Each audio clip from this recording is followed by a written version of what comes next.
ಆಕಾಶವಾಣಿ ಕಲಬುರಗಿ ಸಮಯ 11 ಗಂಟೆ. ಕಲ್ಯಾಣವಾಣಿ ನೇರ ಫೋನ್ ಇನ್ ಕಾರ್ಯಕ್ರಮ. ಕೆಎ ಬೆಂಗಳೂರು ಮೂಲಕ ವೃತ್ತಿಪರ ಕೋರ್ಸ್ಗಳ ಆಯ್ಕೆ ಮತ್ತು ಕಾಲೇಜು ಆಯ್ಕೆ ಪ್ರಕ್ರಿಯೆ ಬಗ್ಗೆ ಮಾಹಿತಿ. ಕಾರ್ಯಕ್ರಮದಲ್ಲಿ ಭಾಗವಹಿಸುತ್ತಾರೆ ನೀಟ್ ಮತ್ತು ಕೆಸಿಇಟಿ ಪರೀಕ್ಷೆಯ ರಾಜ್ಯ ಸಂಪನ್ಮೂಲ ವ್ಯಕ್ತಿಗಳು ಮತ್ತು ಕಲಬುರಗಿಯ ಸರಕಾರಿ ಮಹಿಳಾ ಪದವಿ ಪೂರ್ವ ಕಾಲೇಜಿನ ಉಪನ್ಯಾಸಕರಾದ ZN ಜಹಗೀರ್ದಾರ್. ಕೇಳುಗರು ಕಾರ್ಯಕ್ರಮದಲ್ಲಿ ಭಾಗವಹಿಸಲು ಕರೆ ಮಾಡಬೇಕಾದ ನಮ್ಮ ನಿಲಯದ ದೂರವಾಣಿ ಸಂಖ್ಯೆಗಳು ಹೀಗಿವೆ: 295296295987 ಹಾಗೂ 310105. ನಮ್ಮ STD ಕ್ರಮಾಂಕ 08472. ಕಲ್ಯಾಣವಾಣಿ ನೇರ ಫೋನ್ ಇನ್ ಕಾರ್ಯಕ್ರಮ ಇದೀಗ ಆರಂಭ. ನಮಸ್ಕಾರ ಕೇಳಿದರೆ, ಕಲ್ಯಾಣವಾಣಿ ನೇರ ಫೋನ್ ಇನ್ ಕಾರ್ಯಕ್ರಮಕ್ಕೆ ತಮಗೆಲ್ಲ ಸ್ವಾಗತ. ಕೇಳಿದರೆ, ಇವತ್ತಿನ ನಮ್ಮ ನೇರ ಫೋನ್ ಇನ್ ಕಾರ್ಯಕ್ರಮದ ವಿಷಯ CET ಮುಖಾಂತರ, ಅಂದರೆ CET ಪರೀಕ್ಷೆ ಬರೆದಂಥವ್ರಿಗೆ, KEಯಿಂದ ಏನು CET ಎಕ್ಸಾಮ್ ಮಾಡ್ತಾರಲ್ಲ, ಆ ಒಂದು CET ಪರೀಕ್ಷೆ ಬರೆದವರಿಗೆ ವೃತ್ತಿಪರ ಕೋರ್ಸ್ಗಳಿಗೆ ಮತ್ತು ಕಾಲೇಜುಗಳ ಆಯ್ಕೆ ಹೇಗೆ ನಡೆಯುತ್ತೆ ಅನ್ನೋದ್ರ ಬಗ್ಗೆ ಇವತ್ತು ಮಾಹಿತಿಯನ್ನು ನಾವು ನಿಮಗೆ ನೀಡ್ತಾ ಇದ್ದೀವಿ. ಇವತ್ತಿನ ಕಾರ್ಯಕ್ರಮದಲ್ಲಿ ಈ ಕುರಿತಂತೆ ಮಾಹಿತಿಯನ್ನು ನೀಡಲಿಕ್ಕೆ ಈಗ ನಮ್ಮ ನಿಲಯದಲ್ಲಿ ನಮ್ಮ ಜೊತೆಗಿದ್ದಾರೆ ಸರ್ಕಾರಿ ಬಾಲಕಿಯರ ಪದವಿ ಪೂರ್ವ ಕಾಲೇಜಿನ ಉಪನ್ಯಾಸಕರು ಹಾಗೂ KCET ಮತ್ತು ನೀಟ್ ರಾಜ್ಯ ಸಂಪನ್ಮೂಲ ವ್ಯಕ್ತಿಗಳಾದ ಶ್ರೀ ZN ಜಹಗೀರ್ದಾರ್ ಅವರು. ಸರ್ ನಮಸ್ಕಾರ. ಸರ್ ನಮಸ್ಕಾರ. ಕಾರ್ಯಕ್ರಮಕ್ಕೆ ತಮಗೆ ಸ್ವಾಗತ ಸರ್. ಧನ್ಯವಾದಗಳು ಸರ್. ಕೇಳಿದರೆ, ನೀವು ಈ ಕಾರ್ಯಕ್ರಮದಲ್ಲಿ ನಮ್ಮ ಜೊತೆಗೆ ಮಾತನಾಡಬೇಕಂದ್ರೆ ನಮ್ಮ ದೂರವಾಣಿ ಸಂಖ್ಯೆಗಳು ಹೇಳಿದರೆ ಮತ್ತೆ ನಾನು ಅವನ್ನ ಮತ್ತೆ ರಿಪೀಟ್ ಮಾಡ್ತೇನೆ: 295986 295987, ಮತ್ತೊಂದು 310105. ಇನ್ನು ಕಲಬುರಗಿ STD ಕ್ರಮಾಂಕ ತಮಗೆ ಗೊತ್ತಿದೆ, 08472. ಈ ಒಂದು ಸಂಖ್ಯೆಗಳ ಕರೆ ಮಾಡಿ ಕಾರ್ಯಕ್ರಮದಲ್ಲಿ ನೀವು ಪ್ರಶ್ನೆಗಳನ್ನು ಕೇಳಬಹುದು. ಸರಿ, ಇವತ್ತಿನ ವಿಷಯ ಕುರಿತಂತೆ KE ಏನು ನಡೆಸುತ್ತಲ್ಲ CET, ಅದರ ಮುಖಾಂತರ ನಾವು ಪ್ರತಿ ವರ್ಷ ಇದೊಂದು ವೃತ್ತಿಪರ ಕೋರ್ಸ್ಗಳಿಗೆ ಆಯ್ಕೆ ಪ್ರಕ್ರಿಯೆ ನಡೀತೈತೆ. ಅಂದರೆ ಕೋರ್ಸ್ ಆಯ್ಕೆ ಮಾಡೋದು, ಕಾಲೇಜ್ ಆಯ್ಕೆ ಮಾಡೋದು, ಇದೊಂದು ಆಪ್ಷನ್ ಎಂಟ್ರಿ ಎಲ್ಲ ಅಂತ ನಾವೆಲ್ಲ ಹೇಳ್ತೀವಿ ನಮ್ಮ ವಿದ್ಯಾರ್ಥಿಗಳಿಗೆ. ಇವತ್ತು ತಾವು ಇದ್ರ ಬಗ್ಗೆ ನಮ್ಮ ವಿದ್ಯಾರ್ಥಿಗಳಿಗೆ ಮಾಹಿತಿಯನ್ನು ತಿಳಿಸ್ಕೊಳ್ಬೇಕು. ಮೊದಲಿಗೆ ಈ CET ಮುಖಾಂತರ ಹಂಚಿಕೆ ಕೋರ್ಸ್ಗಳು ಯಾವ್ಯಾವು ಅನ್ನೋದ್ರ ಬಗ್ಗೆ ಹೇಳಿ ಸರ್. KE ಯಾವ ಕೋರ್ಸ್ಗಳಿಗೆ ಆಯ್ಕೆ ಪ್ರಕ್ರಿಯೆಯನ್ನು ಮಾಡುತ್ತೆ ಅನ್ನೋದು. ಓಕೆ, ಎಲ್ಲ ವಿದ್ಯಾರ್ಥಿಗಳಿಗೆ ಈ ಕಲ್ಯಾಣವಾಣಿ ಕಾರ್ಯಕ್ರಮಕ್ಕೆ ಸ್ವಾಗತ.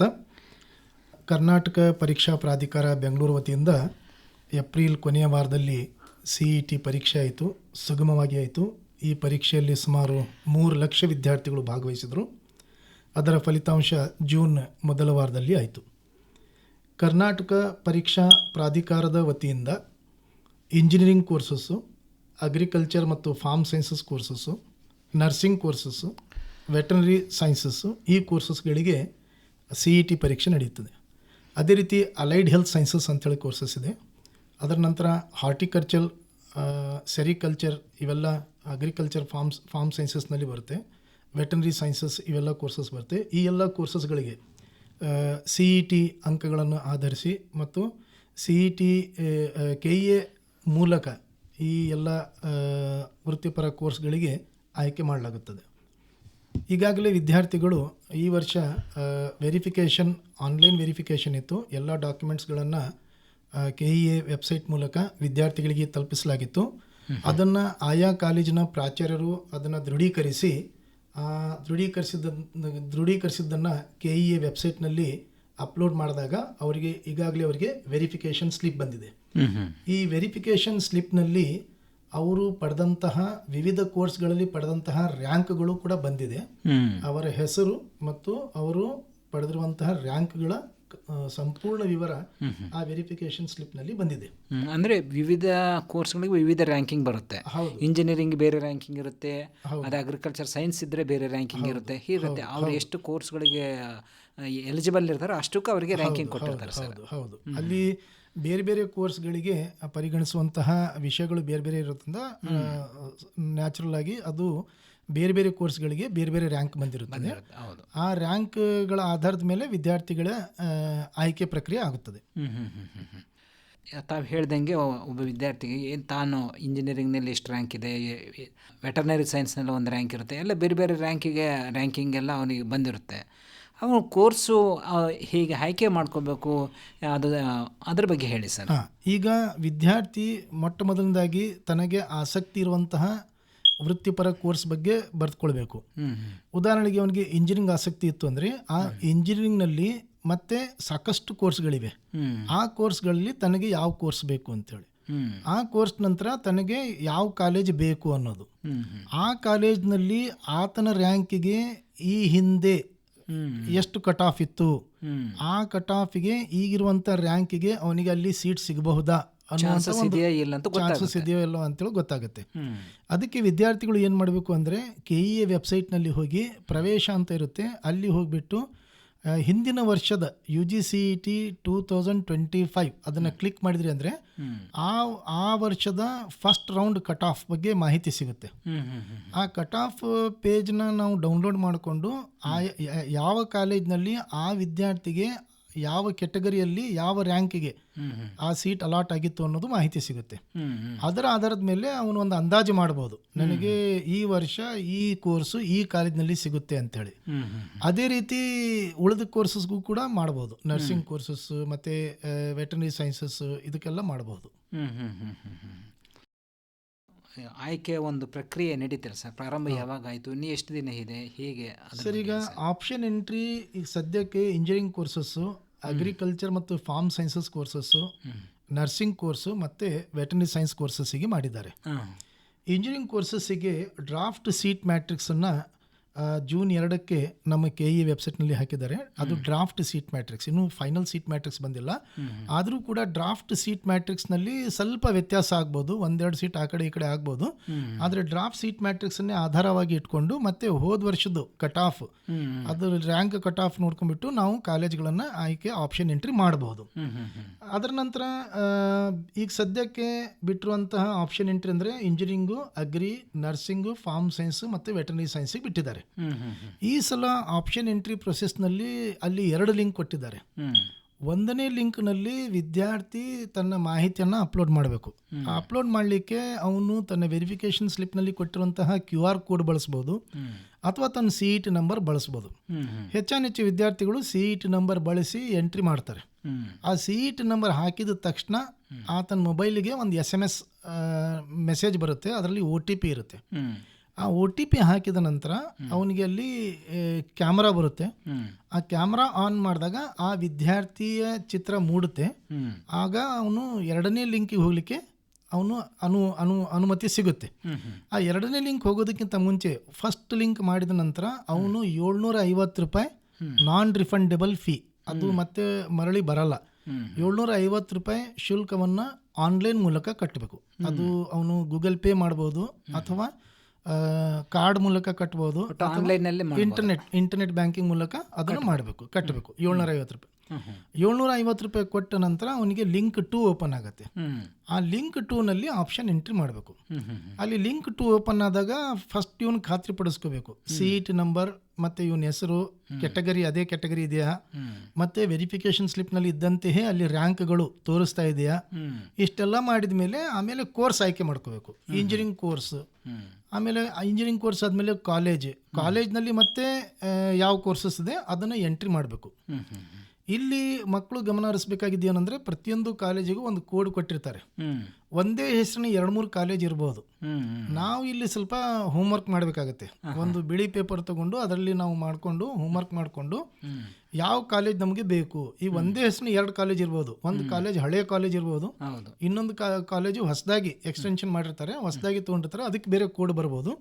ಈ ಹಳೆ ಕಾಲೇಜುಗಳು ಒಂದು ವೇಳೆ ಅನುದಾನಿತ ಕಾಲೇಜುಗಳು ಆಗಿದ್ರೆ ಅಲ್ಲಿ ಇರುವಂಥ ಶುಲ್ಕ ಬೇರೆ ಇರುತ್ತೆ, ಅಲ್ಲಿ ಕಡಿಮೆ ಶುಲ್ಕ ಇರ್ತದೆ. ಹೊಸದಾಗಿ ಬಂದಂಥ ಅದೇ ಹೆಸರಿನ ಕಾಲೇಜುಗಳಲ್ಲಿ ಶುಲ್ಕ ಬೇರೆ ಇರ್ತದೆ. ಇದನ್ನು ಸ್ವಲ್ಪ ಮಕ್ಕಳು ಅದನ್ನು ನೋಡ್ಕೋಬೇಕು. ಆಮೇಲೆ ಇನ್ನೂ ಕೆಲವು ಅದ್ರ ಜೊತೆಗೆ ಕೆಲವು ಕೋರ್ಸ್ಗಳಲ್ಲೇ ವ್ಯತ್ಯಾಸ ಇರುತ್ತೆ ಸರ್. ಕೆಲವು ಏಡೆಡ್ ಕೋರ್ಸಸ್ ಅಂತ ಇರ್ತವೆ, ಯಾಕೆಂದರೆ ಅವರ ಕಾಲೇಜಿಂದ ಪ್ರಾರಂಭ ಮಾಡಿರೋಂಥ ಕೋರ್ಸ್ಗಳು ಅವನ್ನ ನಮ್ಮ ವಿದ್ಯಾರ್ಥಿಗಳು ಗಮನಿಸ್ಬೇಕು. ಹೆಂಗೆ ಅದು ಏನಾಗುತ್ತೆ ಅಂದರೆ ಇಲ್ಲಿ ವಿದ್ಯಾರ್ಥಿಗಳು ಕಾಲೇಜನ್ನು ಎಂಟ್ರಿ ಮಾಡಿದ ತಕ್ಷಣ ಆ ಕಾಲೇಜಿನ ಮುಂದ್ಗಡೆಯಲ್ಲಿ ಬರ್ತಾ ಇದೆ, ಏಡೆಡ್ ಇದೆಯೋ, ಗೌರ್ಮೆಂಟ್ ಇದೆಯೋ, ಏಡೆಡ್ ಇದೆಯೋ, ಅನ್ಏಡೆಡ್ ಇದೆಯೋ ಅಥವಾ ಪ್ರೈವೇಟ್ ಡೀಮ್ಡ್ ಯೂನಿವರ್ಸಿಟಿ ಇದೆಯೋ ಅದು ತೋರಿಸ್ತಾ ಇದೆ.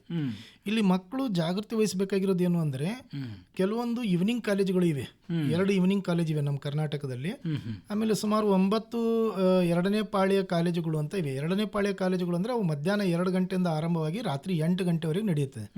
ಅದು ಕೆಲವರು ಹುಡುಗರು ಪಾರ್ಟ್ ಟೈಮ್ ಜಾಬ್ ಮಾಡಿ ಓದಲಿ ಅಂಥೇಳಿ ಅದು ಸರ್ಕಾರ ಮಾಡಿಕೊಟ್ಟಂಥ ಒಂದು ಅನುಕೂಲ ಅದು.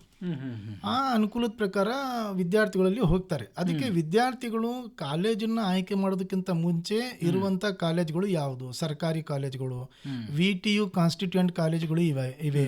ಆಮೇಲೆ ಯೂನಿವರ್ಸಿಟಿ ಕಾಲೇಜುಗಳು ಇವೆ, ಕಾನ್ಸ್ಟಿಟ್ಯೂಂಟ್ ಯೂನಿವರ್ಸಿಟಿ ಕಾಲೇಜುಗಳು ಇವೆ. ಸರ್ಕಾರದ 17 ಕಾಲೇಜುಗಳು ಇವೆ, ಸರ್ಕಾರಿ ಕಾಲೇಜುಗಳು ಇವೆ. ಅದಾದ ನಂತರ ಏಡೆಡ್ ಕಾಲೇಜುಗಳು. ಈ ಏಡೆಡ್ ಕಾಲೇಜುಗಳಲ್ಲಿ ಮತ್ತು ಸರ್ಕಾರಿ ಕಾಲೇಜುಗಳಲ್ಲಿ ಶುಲ್ಕ ಆಲ್ಮೋಸ್ಟ್ ಒಂದೇ ಇದೆ. ಅಂದರೆ ಕಡಿಮೆ ಶುಲ್ಕದಲ್ಲಿ ಅವರಿಗೆ ಅಲ್ಲಿ ಅಡ್ಮಿಷನ್ ಸಿಗುವಂಥ ಚಾನ್ಸಸ್ ಇರುತ್ತೆ. ಅದೇ ರೀತಿ ಪ್ರೈವೇಟ್ ಯೂನಿವರ್ಸಿಟಿ ಮತ್ತು ಡೀಮ್ಡ್ ಯೂನಿವರ್ಸಿಟಿ ಬಂದಾಗ ಅಲ್ಲಿ ಸ್ವಲ್ಪ ಶುಲ್ಕ ಹೆಚ್ಚಾಗಬಹುದು. ಈ ಸಲ KEದವ್ರು ಏನು ಮಾಡಿದ್ದಾರೆ ಅಂದರೆ ಆ ಕಾಲೇಜಿನ ಕೋರ್ಸ್ ಮುಂದೆ ಆಯಾ ಕೋರ್ಸಿಗೆ ಎಷ್ಟು ಶುಲ್ಕ ಸಂದಾಯ ಮಾಡಬೇಕು ಅಂತೇಳಿ ಕೊಟ್ಟಿದ್ದಾರೆ. ಹೀಗಾಗಿ ಮಕ್ಕಳಿಗೆ ಸಂಪೂರ್ಣ ಮಾಹಿತಿ ಶುಲ್ಕದ ಬಗ್ಗೆ ಸಿಗುತ್ತದೆ. ಒಂದು ಕರೆ ಇದೆ ಸರ್. ಹಲೋ ಹಲೋ, ನಮಸ್ಕಾರ ಸರ್. ಹಾಂ ನಮಸ್ತೆ, ಹೇಳ್ರಿ ಯಾರು? ಹಲೋ ಹಲೋ, ಯಾರು, ಎಲ್ಲಿಂದ ಫೋನ್ ಹಲೋ, ಮಾಡ್ತಿದ್ದೀರಾ? ನಮಸ್ಕಾರ, ಹೇಳಿ. ಯಾದಗಿರಿ ಜಿಲ್ಲೆ ಸುರಪುರದಿಂದ ರಾಘವೇಂದ್ರ ಬಕ್ರಿ ಅಂತ. ಹಾಂ ಹೇಳಿ ರಾಘವೇಂದ್ರ ಅವರು, ಪ್ರಶ್ನೆ ಕೇಳಿ. ಜಾಗೀರ್ದಾರ್ ಸರ್ ಇದ್ದಾರೆ? ಹೌದು, ಇದೇನೆ ಹೇಳಿ ರಾಘವೇಂದ್ರ ಬಕ್ರಿ, ನಮಸ್ಕಾರ, ಹೇಳಿ. ತಮಗ್ ಕೂಡ ಶುಭ ಮುಂಜಾನೆ ಎಲ್ಲರಿಗೂ. ಧನ್ಯವಾದಗಳು. ಈಗ ಸರ್ಕಾರದಿಂದ ಇಂಜಿನಿಯರಿಂಗ್ ಫೀ ಮತ್ತು ಮೆಡಿಕಲ್ ಫೀ ಅದ್ರದ್ದು ಎಷ್ಟಾಗುತ್ತೆ ಹೇಳ್ಬೋದಾ ಸರ್? ಈಗ ಇಂಜಿನಿಯರಿಂಗ್ ಫೀಸ್ ಗೌರ್ಮೆಂಟ್ ಕಾಲೇಜ್ನಲ್ಲಿ 47,000 ರೂಪಾಯಿ ಇದೆ, 47,100 ರೂಪಾಯಿ ಇದೆ. ಅದೇ ರೀತಿ ಪ್ರೈವೇಟ್ ಕಾಲೇಜುಗಳಲ್ಲಿ 1,30,30,000 ರೂಪಾಯಿ ಪ್ರತಿ ವರ್ಷಕ್ಕೆ ಇದೆ. ಈ ವರ್ಷ ಸ್ವಲ್ಪ ಹೆಚ್ಚಿಗೆ ಮಾಡಿದ್ದಾರೆ. ಮೆಡಿಕಲ್ ಕೋರ್ಸ್ನಲ್ಲಿ ಯಾವುದೇ ಶುಲ್ಕದಲ್ಲಿ ಬದಲಾವಣೆ ಇಲ್ಲ ಅಂಥೇಳಿ ಮಾನ್ಯ ಮಂತ್ರಿಗಳು ಹೇಳಿದ್ದಾರೆ. ಹೀಗಾಗಿ ಕಳೆದ ವರ್ಷ ಇದ್ದಂತಹ ಶುಲ್ಕನೇ ಈ ವರ್ಷನೂ ಇರುತ್ತೆ. ಈಗ ಅಂದಾಜು ಎಷ್ಟು ಮಾಡ್ಬೋದು ಸರ್ ಮೆಡಿಕಲ್ ಫೀ? ಈ ಗೌರ್ಮೆಂಟ್ ಕಾಲೇಜ್ಗಳಲ್ಲಿ ಸುಮಾರು 55,000 ಇದೆ, 60,000ವರೆಗೆ ಆಗುತ್ತೆ. ಅದೇ ಪ್ರೈವೇಟ್ ಕಾಲೇಜ್ಗಳಲ್ಲಿ 1,10,000 11,000 ಅಂತ ಇದೆ, ಅಲ್ಲಿ ಅಷ್ಟಾಗುತ್ತೆ ಫೀಸು. ಈಗ ಆದಾಯ ಪ್ರಮಾಣ ಪತ್ರ ಕೊಟ್ಟರು ಕಡಿಮೆ ಆಗ್ತಾ ಇಲ್ಲಲ್ಲ ಕೆಲವೊಂದು ಕಡೆ ಸರ್? ಇಲ್ಲ, ಅದು ಆದಾಯ ಪ್ರಮಾಣ ಪತ್ರದ ಅಡಿಯಲ್ಲಿ ನಮಗೆ ರಿಸರ್ವೇಷನ್ ಸಿಗುತ್ತೆ. ಅಂದರೆ ಒಂದು ವಿದ್ಯಾರ್ಥಿಗೆ ಆಯಾ ಕೆಟಗರಿಯಲ್ಲಿ ಸೀಟ್ ಸಿಗುತ್ತೆ. ಆ ಶುಲ್ಕ ನಿರ್ಧಾರ ಆಗಿದ್ದು ಶುಲ್ಕದಲ್ಲಿ ವಿನಾಯಿತಿ ಇರಲ್ಲ. SC ST ಮತ್ತು ಕ್ಯಾಟಗರಿ 1ದವರಿಗೆ ಶುಲ್ಕದಲ್ಲಿ ವಿನಾಯಿತಿ ಇದೆ. ಅಲ್ಲೂ ಕೂಡ ಅವರಿಗೆ 2.5 ಲ್ಯಾಕ್ ಒಳಗಡೆ ಇದ್ದಾಗ ಟ್ಯೂಷನ್ ಫೀಸ್ ವೇವರ್ ಅಂತ ಇರುತ್ತೆ. 2.5 ಸರ್? 2.5 ಲ್ಯಾಕ್ಸ್ ಆ್ಯನ್ಯುವಲ್ ವಾರ್ಷಿಕ ಆದಾಯ ಇತ್ತಂದರೆ 2.5 ಲಕ್ಷ ವಾರ್ಷಿಕ ಆದಾಯ ಇತ್ತಂದರೆ ಅದಕ್ಕಿಂತ ಕಡಿಮೆ ಇದ್ದವರಿಗೆ ಟ್ಯೂಷನ್ ಫೀ ವೇವರ್ ಅಂತ ಇರುತ್ತೆ. ಅದಕ್ಕಿಂತ ಹೆಚ್ಚಿದ್ದವರಿಗೆ ಅವರು ಶುಲ್ಕ ಕಟ್ಟಬೇಕಾಗುತ್ತೆ. ಓಕೆ. ಅದಕ್ಕೆ ಮಾಹಿತಿ ಸರಿಯಾಗಿ ಕನ್ಫರ್ಮ್ ಆಗಿದ್ದಿಲ್ಲ ಸರ್. ತಾವು ಒಳ್ಳೆ ಕಾರ್ಯಕ್ರಮ ಮಾಡಿಕೊಡ್ತಾ ಇದ್ರ ನೆನಪಂತ. ಧನ್ಯವಾದ, ನಮಸ್ಕಾರ. ಸರ್, ಈಗ ಇದು ನಮ್ಮ CET ಕೋರ್ಸ್ಗಳಿಗೆ ಆಯ್ಕೆ ಮತ್ತು ಕಾಲೇಜ್ ಆಯ್ಕೆ ಪ್ರಾರಂಭ ಆಗಿದೆ. ಯಾವಾಗ ಪ್ರಾರಂಭ ಆಯಿತು? ಈಗ ಎಲ್ಲಿವರೆಗೂ ಇರುತ್ತೆ ಸರ್ ಇದು? ಸರ್, ಈಗ 20ನೇ ತಾರೀಕಿಂದ ಇದು ಆಪ್ಷನ್ ಎಂಟ್ರಿ ಸ್ಟಾರ್ಟ್ ಆಗಿದೆ. ಈ ಆಪ್ಷನ್ ಎಂಟ್ರಿ ಸ್ಟಾರ್ಟ್ ಆಗಿದ್ದು 30ನೇ ತಾರೀಕು ಬೆಳಗ್ಗೆ 10 ಗಂಟೆವರೆಗೆ ಆಪ್ಷನ್ಸ್ಗಳನ್ನು ಎಂಟ್ರಿ ಮಾಡ್ಬೋದು. 30ನೇ ತಾರೀಕು ಬೆಳಗ್ಗೆ 10 ಗಂಟೆಗೆ ಆಪ್ಷನ್ಸ್ ಎಂಟ್ರಿ ಕ್ಲೋಸ್ ಆಗುತ್ತೆ. ಅದರ ನಂತರ ಆಪ್ಷನ್ಸ್ನ ಎಂಟ್ರಿ ಮಾಡಲಿಕ್ಕೆ ಆಗಲ್ಲ. ಆಮೇಲೆ ಮಾಕ್ ಅಲಾಟ್ಮೆಂಟ್ ಅಂಥೇಳಿ 6ನೇ ತಾರೀಕು ಜುಲೈ 6ಕ್ಕೆ 11 ಗಂಟೆ ನಂತರ ನಮ್ಮ KEದವರು ಅದನ್ನು ತಮ್ಮ ವೆಬ್ಸೈಟ್ನಲ್ಲಿ ಬಿಡ್ತಾರೆ.